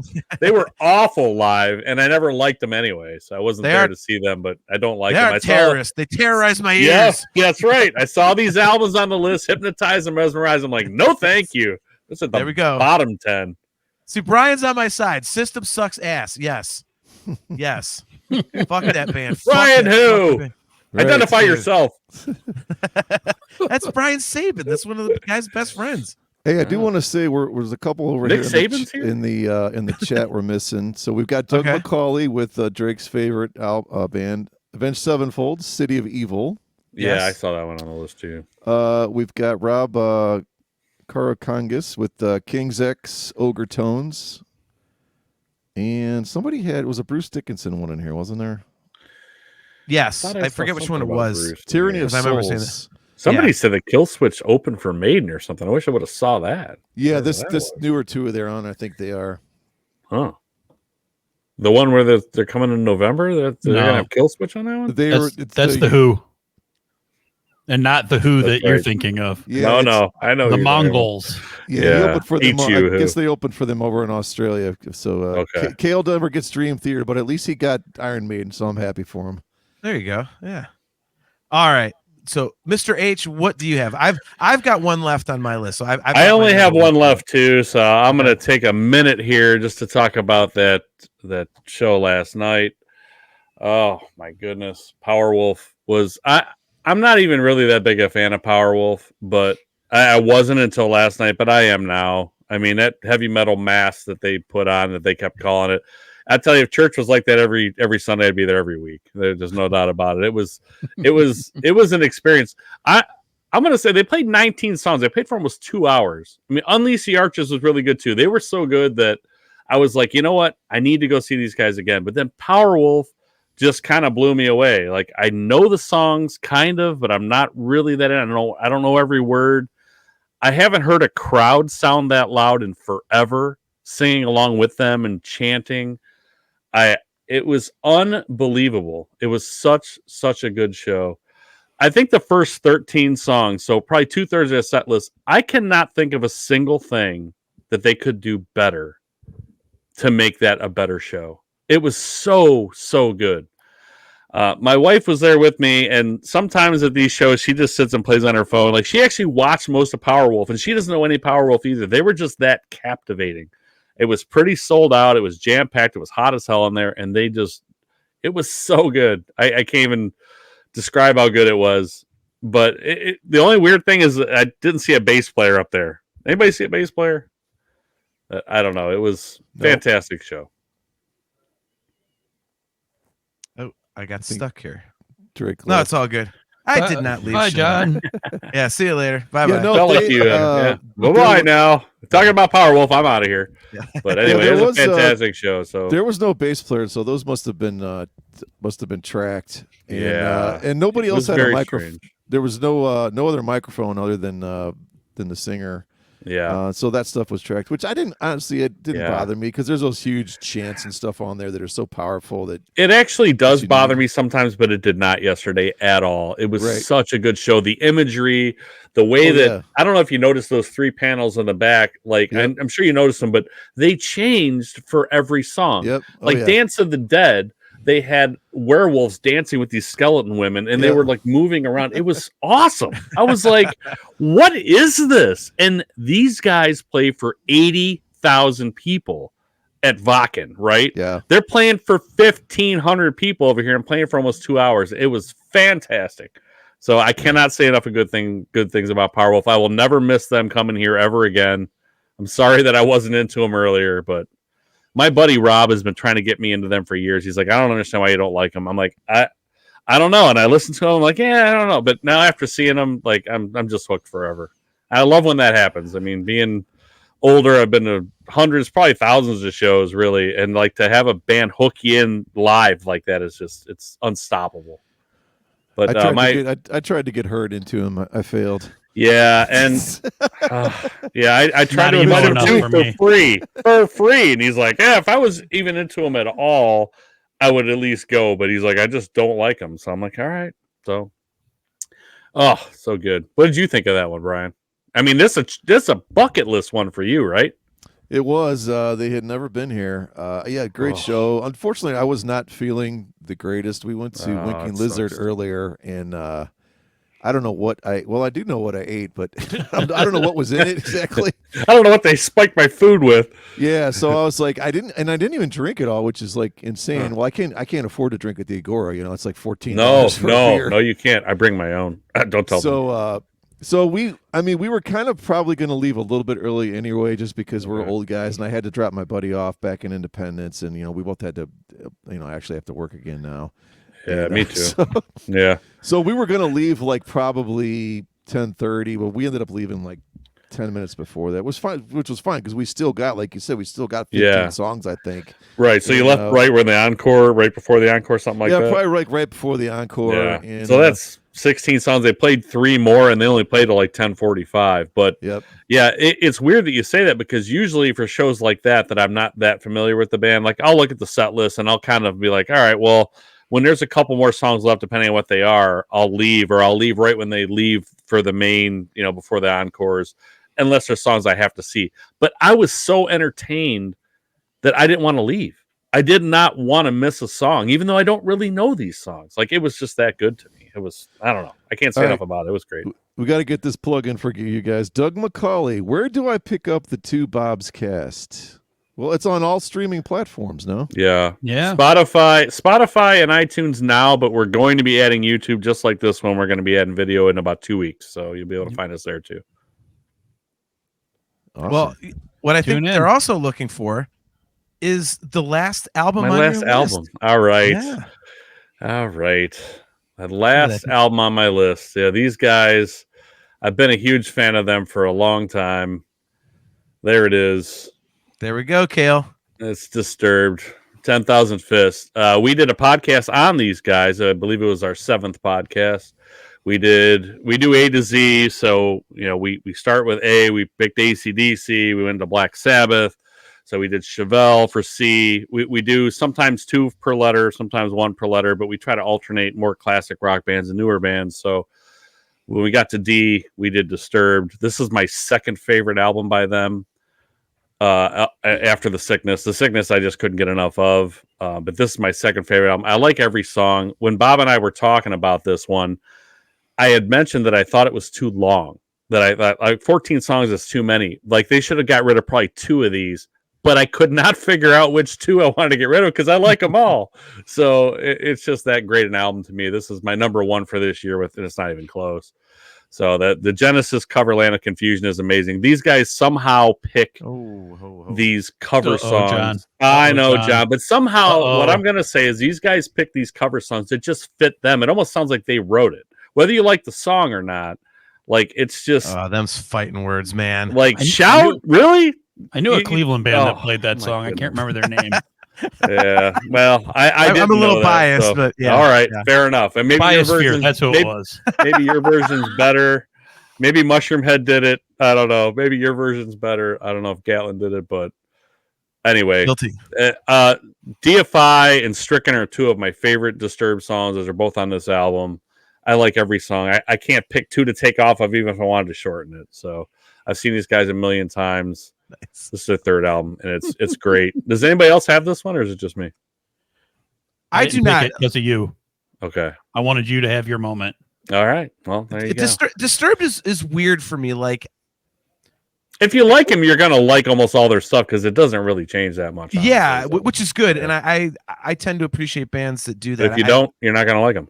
Yeah, it's weird. Like I was kind of into them, you know, kind of like on the periphery in a way, and I don't know. I think over the years I kind of like drifted away from them. I think it's because of Land of Confusion, isn't it? That's what drove you away.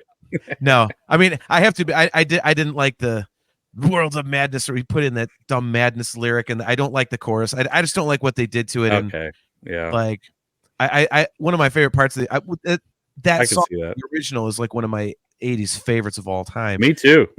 I love Genesis. The high part, but then he just goes, whoa, he doesn't do the high note. I'm like, you cheating bastard. But man, anyway, you are a picky bastard. I am. Wow. But I think, you know, David Draymond, like, he's so out there with his political beliefs. And that just always turns me off of bands. I'm like, it's not that I'm like, oh, just shut up and play. It's just for some reason it just, I don't know. It kind of, see, that's how I get. I'm like, I don't have to agree with you.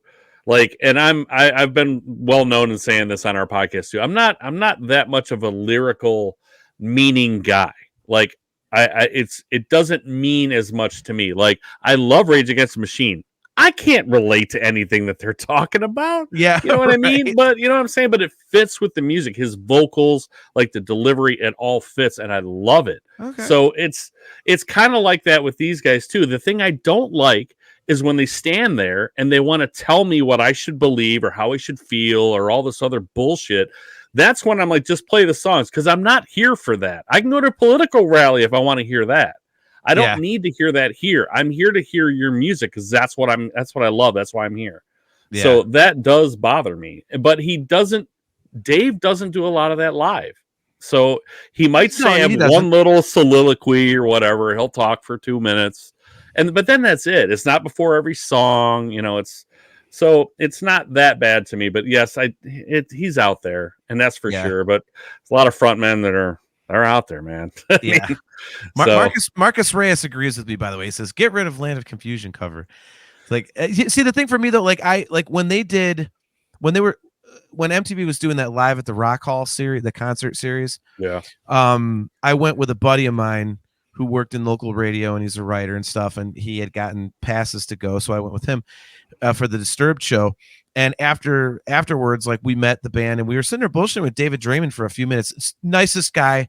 All of them were super cool. So yeah, I'll never crap on the band because, or David Draymond, because he was just so incredibly nice. My wife's met him and said the exact same thing. That's good. So I mean, he's just such a nice guy and everything. And it's just, I think I just kind of fell off of that bandwagon. It's like, I don't dislike them. I just don't go out of my way to listen to them, I think. Gotcha. Yeah, I was into them early on. I remember seeing them on Reverb on HBO, if anybody ever remembers that show. Oh, God, they used to have all kinds of different shit on there. But they had him, you know, they're wheeling this dude out in a straitjacket. I'm like, what the hell is this? I'm watching this at 1 o'clock in the morning. I'm like, what is this? You know, but it's just, I was into them right from day one. And if you don't like them, you know, it makes sense why you really wouldn't be into the rest of their stuff, because you know, it's all kind of the same. But this is definitely my number one for 2005, without a doubt. I give them major credit. Last point, and then we'll get to Hurt here. But I give them major credit for consistency. Yeah. I mean, if you can consistently put out good album after, and you know, all my friends that are fans of theirs are like, dude, every album's good. Yeah. So different degrees, but you're right. They're all good. You can pretty much listen to almost the whole thing on all of them. They've gotten a little ballad salad happy later. They're, you know, where they're trying to put 3 or 4 on there at a time, and you're like, all right. But otherwise, it's great. The stuff that rocked, it all sounds pretty similar, and it's It's fantastic for me. Very cool. All right, Herd, you have a couple left, I think. You have what, 3? I have 3 left. Yes. Got 7 left. Herd missed the note to pick 8. I've only picked 8, guys. Okay. Number 3, speaking of bands that offend people, straight off the Olympic Games, we have the 3rd album by French heavy metal band Gojira with the album From Mars to Sirius. This album is so good, so heavy. These guys are awesome. If you just listen to their drums, I don't understand how this dude can hit the drums so hard but stay in time. Like, it's phenomenal. Great band. This album especially, Ocean Planet, Backbone, Flying Whales. Oh, it's so good. Heaviest Matter in the Universe. This is a great band, and this is their best album. This is when they're at their best. I dragged Hendrickson to see them at the Agora. I think he even was pretty impressed by them. Just a great live band. So much energy. Probably the best drummer out there right now, is in my opinion. I know there's many of them. There's thousands of them you could say are the best, but this guy's just unreal in another world. So, yeah, my number 3, From Mars to Sirius by Gojira. A band I am not familiar with, but I know my stepson loves them. So, and I got some friends that are really into them. So, yeah, I mean, Brian, Mr. H, are you guys familiar with them? Yes. And that performance at the Olympics was pretty badass too. Yeah, the show at the Gogora was incredible. The last 2 albums I really dig. The older stuff I think is okay, but I came in a lot later on it, and the last 2 albums I love. There's what are we, Bob? We're like 3 years. We got that single a year ago, so we're 3 or 4. There's got to be a new album coming soon here, no? I think so, yeah. Yeah, it's just a band like I mean, I've never listened to them at all, to be honest with you. And it's like, it's weird. It's like one of those things, like I have so many friends that like it.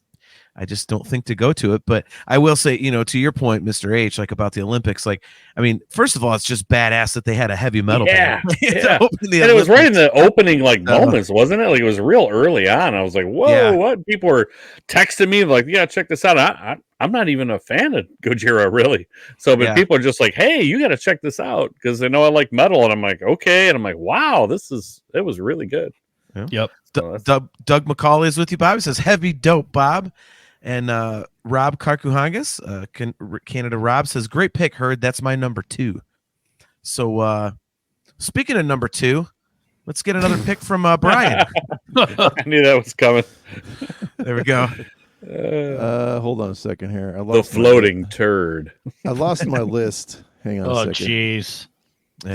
Plug your show real quick while I'm trying to find this. Yeah, Two Bob's Cast.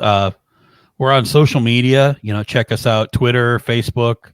We'll let you know when new episodes drop. We're working on Iron Maiden right now. We got our first part we just did the other night. That'll be dropping probably tomorrow.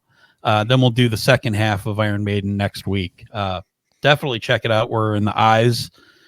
Obviously next is Jay's. I think we're doing Judas Priest next. So 2 parts. We're trying to split up the ones that have a ton of albums. We did AC/DC, who has, 18, 19 albums. We tried to do that in 1 episode. We thought never again. Yeah, that's we were rushing. Way too much to cram in there. We were flying. We split up Black Sabbath. We split up Iron Maiden. We split up Judas Priest. We did up through No Prayer for the Dying. So we're going to start with Fear the Dark and go through the rest of their albums on the next episode next week. Awesome. All right, I did find my list here. Well, good for you. Yeah, congratulations. Yeah, we've only been using it all show long. I know. Okay, this is a band this is the first album of theirs that I listened to. I had only been at Member Health for, I think, just over a year. I started in 2006. You were there, what, John, since like 2004 or 5 or something? 3, actually. Oh, okay. So you were there way before we went Part D. Primal Fear, 7 Seals. Actually, the 6th album from this band, but the job I had there was really kind of just a lot of data processing, moving, examining files, and things like that. So I always had tunes going. And, man, I don't remember how I came across this out. Remember Russ that used to work there? Yeah, he stole a lot of CDs from you. Yeah. Was this one of them? Yeah, no, this was his CD, I think, that he burned. You stole from him. Yeah, because I don't think I. Yeah, because I didn't. This is where the thievery began. Yeah, no, he burned me a copy of this, and I loved it. Very opening song, "Angels and Demons." It's just kind of great European symphonic metal, type of feel. Roller Coaster. It's a kind of a dumb title, and they really only say the word roller coaster like once, but it's got this awesome chunky guitar riff. The title track, some great string orchestration. Song on there called "Evil Spell." I love. It's got they're just the masters at doing the twin guitar harmony, and they put all of the the awesome harmonics in there, and it's just like every '80s metal trick in the book they throw in on all these songs. Probably my favorite song of theirs of any album is called "Carnivore," and it's a 3-minute song, but it's just all these epic chants during the chorus. And another one of my bucket list bands, and I think they came.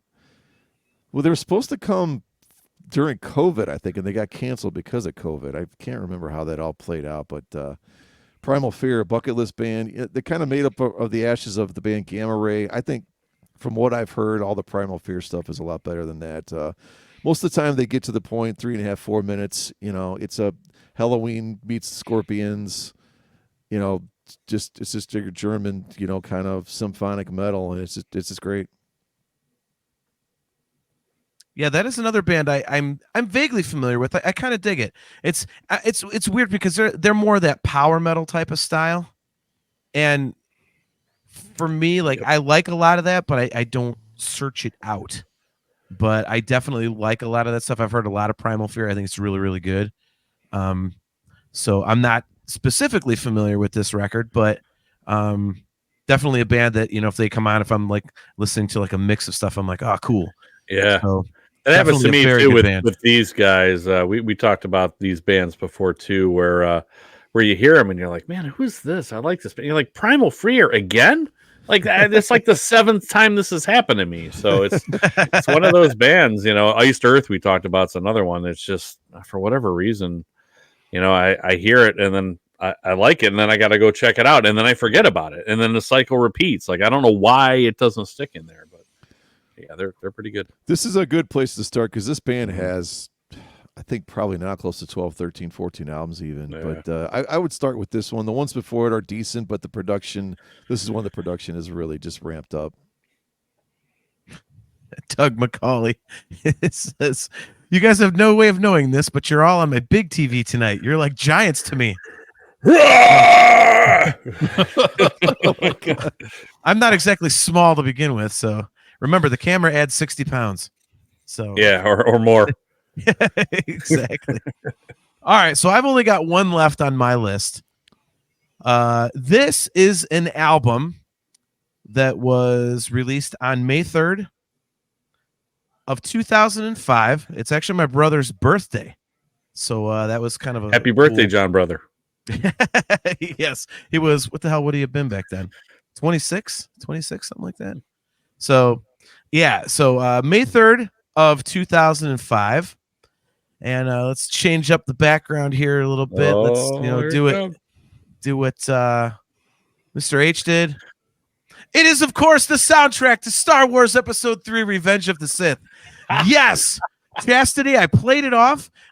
Full disclosure, Bob, I have no clue what I was talking about with the Fall Out Boy record, but because it came out on the same day, I had to cover for the fact that she was calling me out for the Star Wars pick, and so I had to make like I didn't choose this one. Understood. But yes, everybody knows that pretty much unless there's like a Van Halen record or a Sammy Hagar record coming out the year we're doing, if there is a Star Wars soundtrack, I am choosing it. So there we go.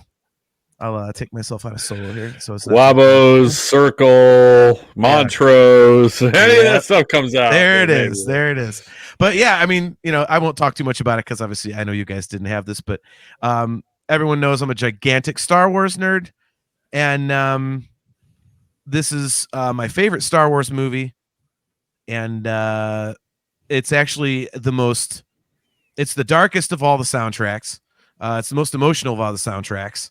The music on it is absolutely fantastic. I would say I think I've ranked it like just behind A New Hope, and the only reason I put A New Hope ahead of it was because it's so iconic. Like there's so many pieces on that one where you hear it start playing, you're like, oh, they're in the desert, or oh, they're on the Death Star, or oh, they're in the trash compactor. I think I like Other than Empire that, the best, it's soundtrack wise. dude, this one, if you like the movie, check this out because it's I didn't so mind it. yeah, there's so much emotion in this, and so it's this was such an easy choice when this popped up on this. I'm like, well, I know what number one is. So, but yeah, so there we go. Sorry, Chastity, to sell you out, and sorry, Bob, to lie about a record that you love, but I had to cover my tracks. That was if I would have said yes, everyone would have looked at it and go, oh, John's number one is Star Wars, and that would have completely blown the lead in. So there we go. But yeah, all right. So Mr. H, you are done. So yeah, I got a couple honorable mentions I can mention. I get the Bon Jovi, Have a Nice Day, and this one. This is the best title. I heard a groan in there, but I don't know. It's not great. It didn't make my top 8, but it did come out this year. But my favorite title of any album that I saw is the Cunning Linguists with Get Some Strange. I was like, that is fantastic.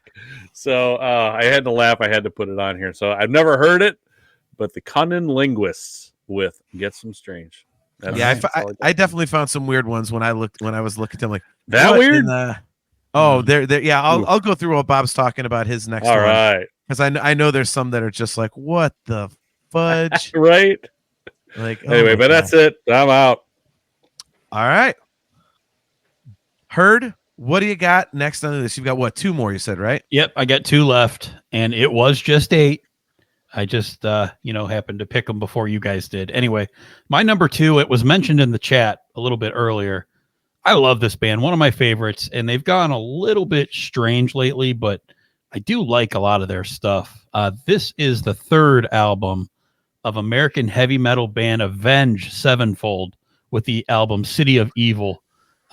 Love this band. You like guitar riffs. I mean, you're not going to find anything better. I mean, this guy shreds. Sinister Gates.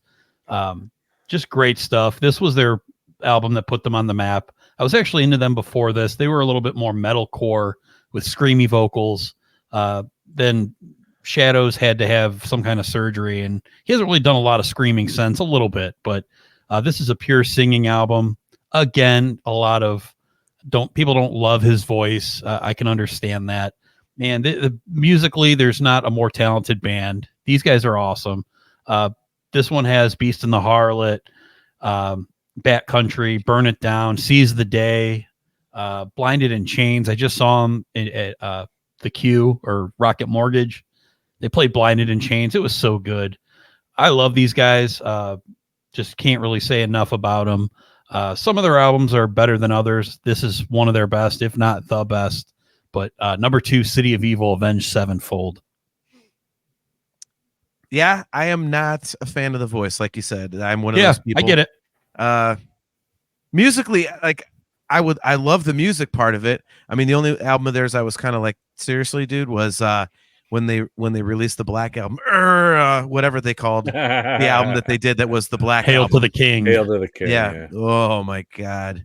That album cycle was funny to me when they were trying to defend. Oh, it doesn't sound like that. I'm like, bro, come on. Dude, they admit it now. They blatantly admit it now. They're like, yeah, it was a Metallica album. I mean, that whatever that single was, it was like, okay, look, dude, we've all heard "Sad but True" a million times. You're not fooling anyone. Yeah, this means war. It's the same. Yeah, it's exactly. The reverse. It's the reverse riff. It's the same riff, just reversed. Exactly. But yeah, I this is a band, like, whereas I don't like them, it's because of the singer. I totally understand why people love this band. Musically, like you said, they're awesome. I've heard they put on an absolutely killer live show. So yeah, I totally understand the appeal of this band. This is unfortunately just one of those, like, you know, with Chris Cornell, I just can't get into the voice. And he's a great singer too, so it's the same thing. Like, extremely talented, very good at what he does. It's just not my cup of tea. So I mean, I totally get it. So Brian, did you have Avenged Sevenfold on your list? I did not. I have 2 remaining as well. Okay, well, but now the question remains, did you have Tiger and the Duke by the Juggernaut that is The Sound of Animals Fighting on your list. No, I didn't. The Tiger and the Duke. Yeah, the band is called the band is Wow. called The Sound of Animals Fighting. Ah, Nice. better than the sound of the animals doing some other effing. Now that would be a band name. Now Oh, that boy. would be a band name. Hmm. Oh my God. All right. So what is it? All right. So what do you got next? Uh, By the way, here's another one. Band name. Your code name is Milo. What's the name of that album? Ignoto. That makes sense. Yeah. Yeah. Nice. So, all right. I'm done with that. So wait. Brian, on to the soundtrack of King Kong, right? yeah, exactly. Nice. All right. I've got this band, another one similar to Dragon Force. They were on the last list as well, I believe. We've got Nevermore, which I think what's that? I was gonna say I was waiting for when that was gonna pop up on your list. Yeah. Yeah, I think this is their best album, this Godless Endeavor. And we got to see this tour with the Gigantor, I believe. Yep. Lamest thing about that, what did they play? 20 minutes, I think. They got five. Oh, I don't even know if they really? got 5 songs. They did play what I consider their best song. I'll get to that in a second. But yeah, I mean, they were just masters that like always had great album covers. You know, that's like the apocalyptic scene. The skulls propped up on the large stakes. You know, I think I said this before. Like World Dane's going to be on the horse leading the apocalypse. You know, like Rest in peace. yeah. I mean, oh man, what a guy just gone way too soon. And so Yeah. super talented and just underrated. The opening track, Born. He's got this evil affected voice, but you know it resolves into this huge melodic type of chorus. My favorite song from the band is called "The Final Product." That's the next one. It's just a galloping thrash masterpiece. You know, they got these evil sounding chords that ascend on the chorus and then they descend at the end. It's just a really cool way of building tension on a song. One of my favorites called "Bittersweet Feast." There's this super creepy, dissonant, clean riff. I mean, you've got Jeff Loomis on guitar and Andy Sneap producing, so you know you're just going to hit. You're going to hit a home run on this, right? Production wise. Yep. Sentient Six, another great one. You know, there's even a little bit of piano on this one, just hitting some basic chords, but it just all fits. Title track is great. It's 9 minutes long. They mix basically everything they do: the introspective, the mid-tempo, the double time prog thrash. You know, with some great guitar harmonies, and you know, they don't have a massive catalog, but this is the album I usually go back to the most. And yeah, it sucks that we only got one more full album from this band, and I don't think it was great. I almost rank it probably last with what they'd done. I think they got a little lost. I'm not sure, but this is just a great album. Yeah, I definitely agree. I'm a little more familiar with Dead Heart and a Dead World, but yeah, Nevermore is an absolutely kick-ass band that I don't think gets enough love. Rob Karkuhagas is on board with that. He says, saw Nevermore on a headline show for that tour in a small club. Incredible show and album. Yeah, I don't remember what tour it was when I saw them, but I saw them at the Agora Ballroom, which holds like, I don't know, 700 people or something. And it was holy shit, man. Jeff Loomis and, you know, World Dane, and holy crap, man. They were just awesome. They were just fucking great. And like I said, I just think a very underrated band. I mean, in that style, I hear a lot of other bands talked about instead of them that I think Nevermore is much better than. So it's always been interesting to me that they didn't get a little more recognition. And you know, I think their catalog's pretty consistent. I would agree with you, Brian, that I think the record after this one is not great. I'm not nearly as familiar with them as you are, but like I say, like for me, I think this is an awesome record. It almost made my list. And again, I'm a big fan of Dead Heart and a Dead World. So yeah, good choice, man. All right, Heard, the last one on your list. I have a feeling. Am I guessing right here by saying Opeth? Are we going Opeth? Wow. Yeah, it's I know, shocker, right? His magic 8-ball says. Yeah, let me think about that, Wait, guys. say what now? Yeah, I know, right? Seriously, guys, the number one album of 2005, and it's not even close. The great Opeth released Ghost Reveries, August 29th, 2005. If you have not listened to Opeth, if you're like, they suck, they haven't done anything in 12 years, or yeah, that's probably true. But this album is phenomenal. It is heavy, it's metal, it's amazing guitars and keyboards, and it like the awesome songs. To even fit into the Dream Theater podcast, Portnoy loves this album. He's ranked it number one. He's ranked the second track on here, The Baying of the Hounds, as his favorite Opeth song. Guys, check it out, everybody. If you're going to listen to one album by Opeth, Ghost Reveries, Ghost of Perdition. I know Brian, I've showed him when they played at the Red Rocks. That's the one that everybody kind of looks at. Yep. It's phenomenal. It's a 11-minute song. It's just so many. It's a journey. So many guitar solos and riffs, and it's a phenomenal album. It's like a story from front to back. Anybody that's into Dream Theater, just a little bit heavier. This could be a Dream Theater album with some screams. That honestly, it's phenomenal. Definitely check it out. There's only so much I could say about. It's my favorite band. I'm biased, but Ghost Reveries is the shit. Check it out. Again, a band I've only listened to kind of on the fringes, but yeah, it's I'm definitely going to check this one out because you definitely have me intrigued because we had you on a few episodes ago and you were talking about them a lot. And I think the newer stuff sounds like something I would probably not be into. Right. But correct. now, I think you said that there's like a middle 3 records that's like the sweet spot. Is this one of those? Yeah. There's like 2 of the 3 in a row. They have Blackwater Park, which is kind of their one that they're most known for. I think this one is their best. It's the best production. It's the best sounding record. It's just so good. Like every song on it is so good. Like I can't listen to it, and then come back to me and tell me that you love it and you love this record now, because you will. Okay. Yeah, I will definitely check that out. Brian, I don't remember if you're familiar with it or not. Mr. H, are you familiar with it at all? Or Bob's been pushing me pretty not so subtly to listen. And it's I'm getting more into them. Like, I don't know. It's one of those bands where the people that really love them are really into them, right? So I know people that like them and I know people that hate them. So the people that like them, every album, they're like, man, oh, you got to go listen to the new Opeth album. So I see people wearing the shirts. I go listen to it. I'm like, I don't get it. It's not grabbing me for some reason. And then, they've been around a long time. So this keeps happening and nothing's really grabbed me. So Herd here has told me, listen to this one. And I really need to give those a shot to really know if I'm going to like them or not. I need somebody to guide me to their best stuff.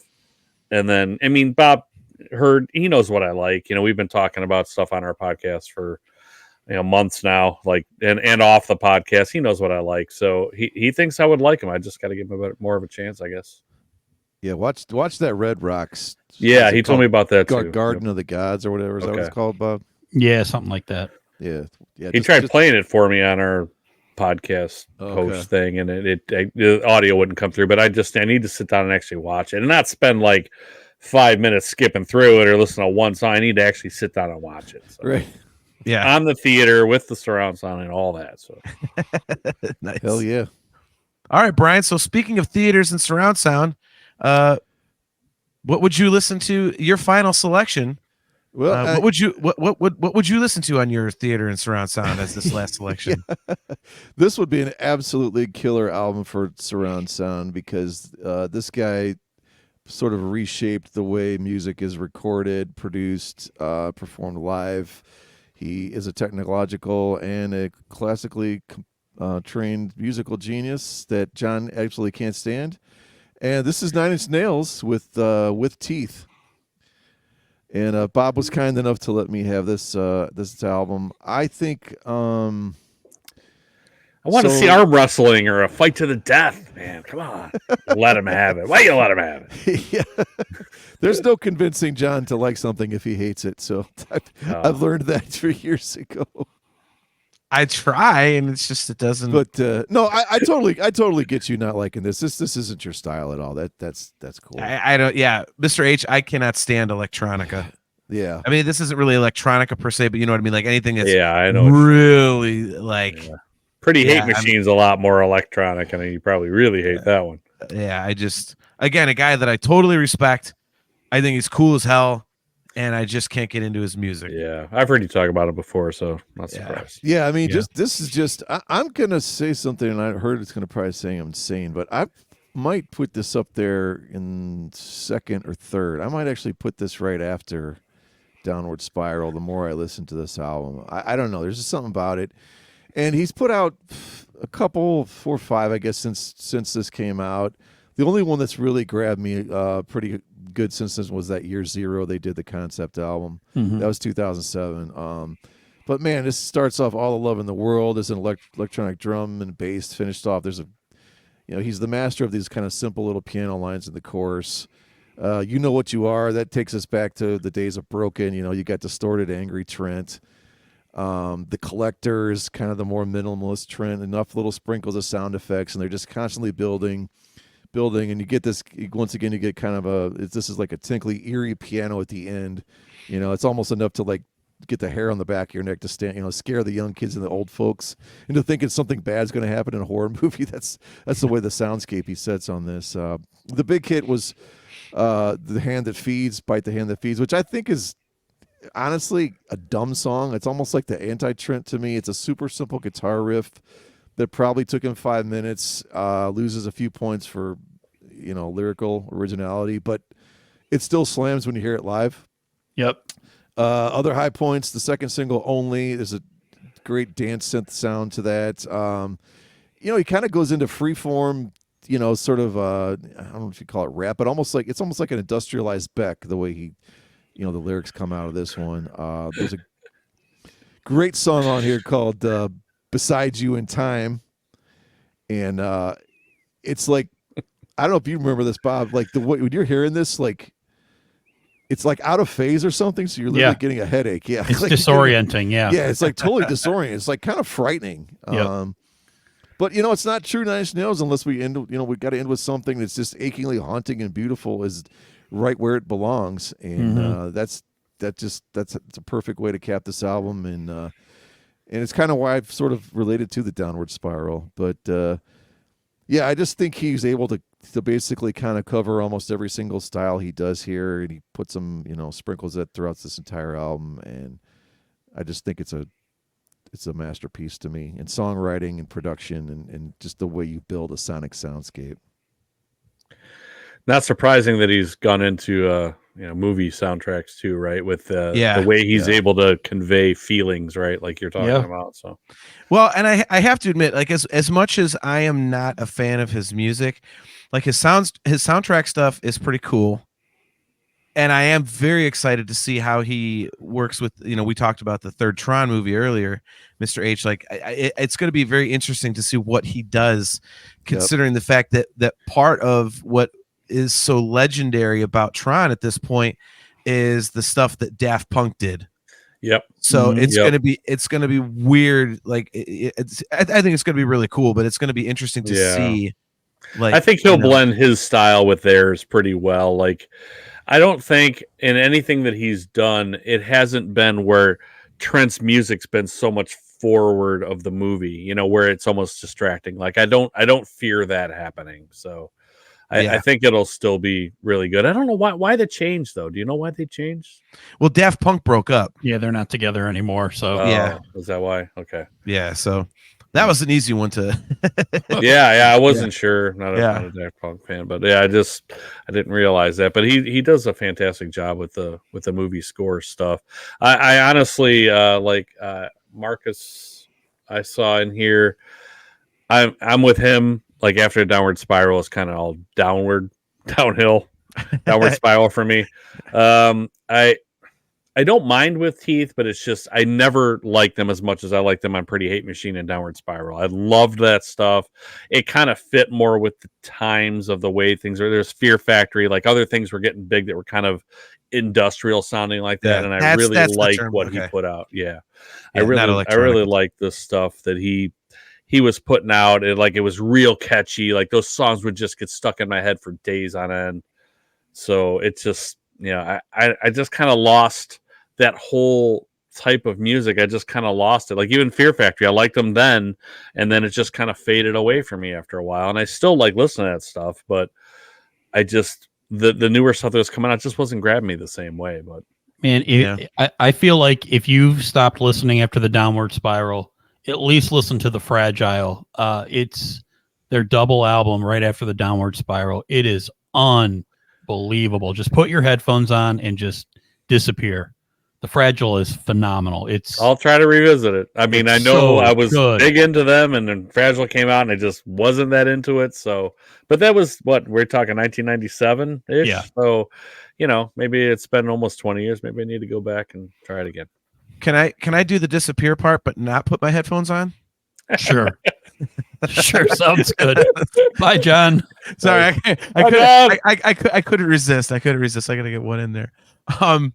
So Brian says, my number one is Panic at the Disco, a fever you can't sweat out. Do you guys listen to that band? Nope. I don't anymore. That was a great album. It's totally different than everything they did. They became like a pop band after that. But that was a pretty good album. They had a bunch of, that's when they got popular. So it's a good album. Didn't like much of what they did after that, but okay. Yeah, I was gonna say I don't know much about them, but I know that they did change styles. Mm-hmm. And because I listened to some of it, I was like, wait a minute, am I listening to the same band? Like, singer sounds the same. But they played at the Q. Remember that our old boss went to the show, Bob? Yeah. Uh-huh. And I was like, I mean, I had no idea that a band like Panic at the Disco could fill Quicken Loans Arena. I guess I just same. I guess I knew that they were kind of big, but I had no idea they had sort of a following or draw. Yeah, none. They got huge. 21 Pilots happened to be like that too. Like my buddy kept telling me 21 Pilots, 21. I'm like, get out of here. Like, what are they going to play? Like the Agora? He's like, no, like you have to reserve your spot to buy tickets on Ticketmaster before they even go on sale. Like you have to register early. They were one of the first ones that did the verified ticket. I'm like, get out of here. It's not going to sell out. He's like, the hell it's not. And then they came here and it sold out in 2 seconds. I'm like, okay, I guess I'm the idiot here. It shows that we're old. It shows we're old as well. We're old because we don't know what's new and it's popular. True. Yeah. Well, and my thing is, I don't even know where people go to find this stuff. It's like, because I mean, again, I'm gonna date myself. I'm like, well, I never hear that crap on the radio. Like, even if I'm scanning, I don't hear, here's like, a station that's playing nothing but like, 21 Pilots and Hardy and all this other stuff. Like how are Bird's favorite Hardy? Ooh, there's Bob's favorite. Just don't. Hardy. And hey, when you're listening to Hair Nation, they're not going to play 21 Pilots. So Bob, all I know is I feel you because I have to sing one of those songs for a Christmas party this year, and I'm like, I listened to it yesterday. I was like, oh my god! Tell me you're going to wear the glasses too. You're going to wear the glasses. Yes. You got to do it. I don't know what he looks like. I'm not looking. I'm learning that song and moving. Got to wear the Hardy moving glasses. the fuck on. Yeah, they're in style, man. No, got to wear the Hardy glasses. So Chastity Crawley, we'll get one more in here. Chastity Crawley says, my number one is the All American Rejects Move Along. That's a good record. That is a good record. That's a very good record. Yeah. Good call. That's a lot of fun. Is that's the one with Swing on it and stuff? Is that the really popular one if I remember right? No, that's the one after. It had a bunch of popular songs on it, but Gives You Hell, I think, is on this one, isn't it? No, I don't think so. Oh, is it? All right. No. I gotta look that. I know. Move Along album.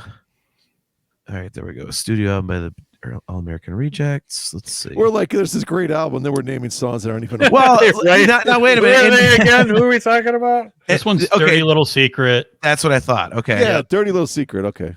Yeah, I again, another song I've had to sing a shitload. I'm not even going to pretend to know. I'm sure I know a couple of the songs, but yeah. Look at this. Rocket Man radio. Dang, you are old. Radio. Who listens to the radio?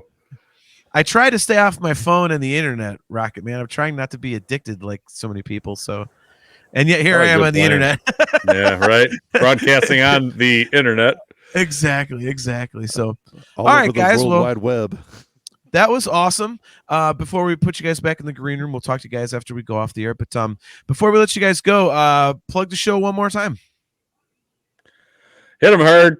All right, Two Bob's Cast, guys. We A to Z rock and metal podcast. We cover discographies of band, live performances, everything that you could think of for each band.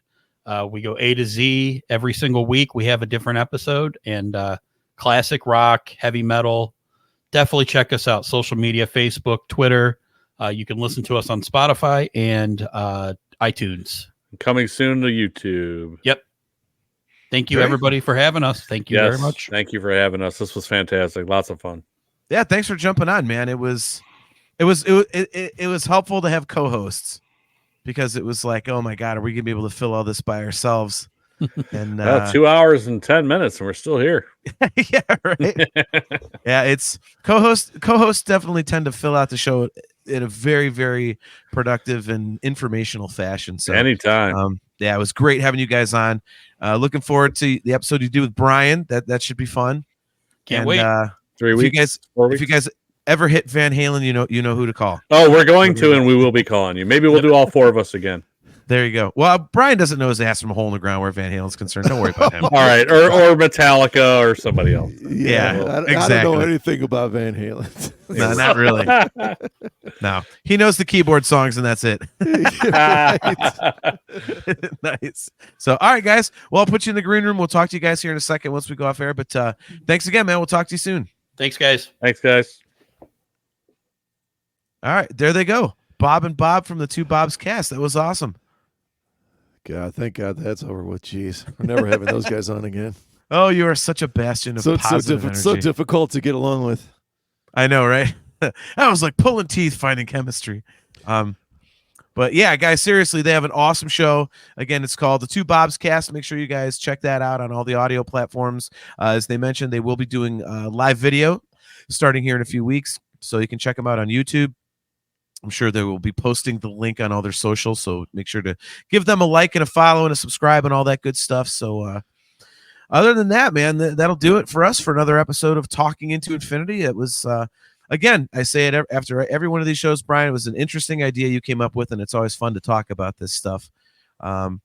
So definitely a very, very cool idea. So, yeah, that was. I'm looking forward to what's the next year going to be? 2007. 2007. I wonder how much. I really wonder how difficult that's going to be. It's getting harder and harder as the years get more and more recent. See, I think it might get a little bit easier for me because I started discovering some more bands and stuff around this time. So we'll see though. It just depends if it falls on the wrong year, then I'm host. It's always for me. It's going to be like bands that I definitely like. Oh, I remember I've known this band for 30 years and they happened to put out a record in 2010. Like, right. Man, there's like so few new bands that I've discovered that I'm like, yeah, cool. So, but for all I know, there will be some, and I'm sure I'll find something. But Marcus Reyes says, thanks, guys. Enjoyed my first live show. Well, glad you enjoyed it, man. Hopefully we helped your night go along a little speedier. So come hang out again. And if not, just, keep tuning in, man. We appreciate the support. So, yeah, that's going to do it for us, guys. We appreciate you. Don't forget, we do have our special bonus episode coming up on Saturday, September 21st at 3 p.m. Eastern Standard Time. Of course, it will be a deep dive into Queensryche's fantastic Empire record. It'll be me and special guest host, Mr. Paul Logue. So make sure to tune in and check that out. Hopefully for all you international people that like to tune in, it's a little easier for you guys to jump in and catch a live show. So I think, Brian, we'll have to talk about whether or not we want to do an actual show that Wednesday, since it's only a couple days later we do the special episode. So we'll have to discuss what we want to do there. So we'll figure out the plan. But yeah, so thanks again, Brian. Great idea. Thanks to everybody in the chat. As always, Doug McCauley, Cale McLeish, Chastity Crawley, Rocket Man, of course, Canada Rob, Brian, good to see you, man. Thanks for tuning in there. Mike's Musical Rehab, all you guys appreciate it very, very much. And we'll see you on the next episode. It's either going to be on September, what would the date be, 19th?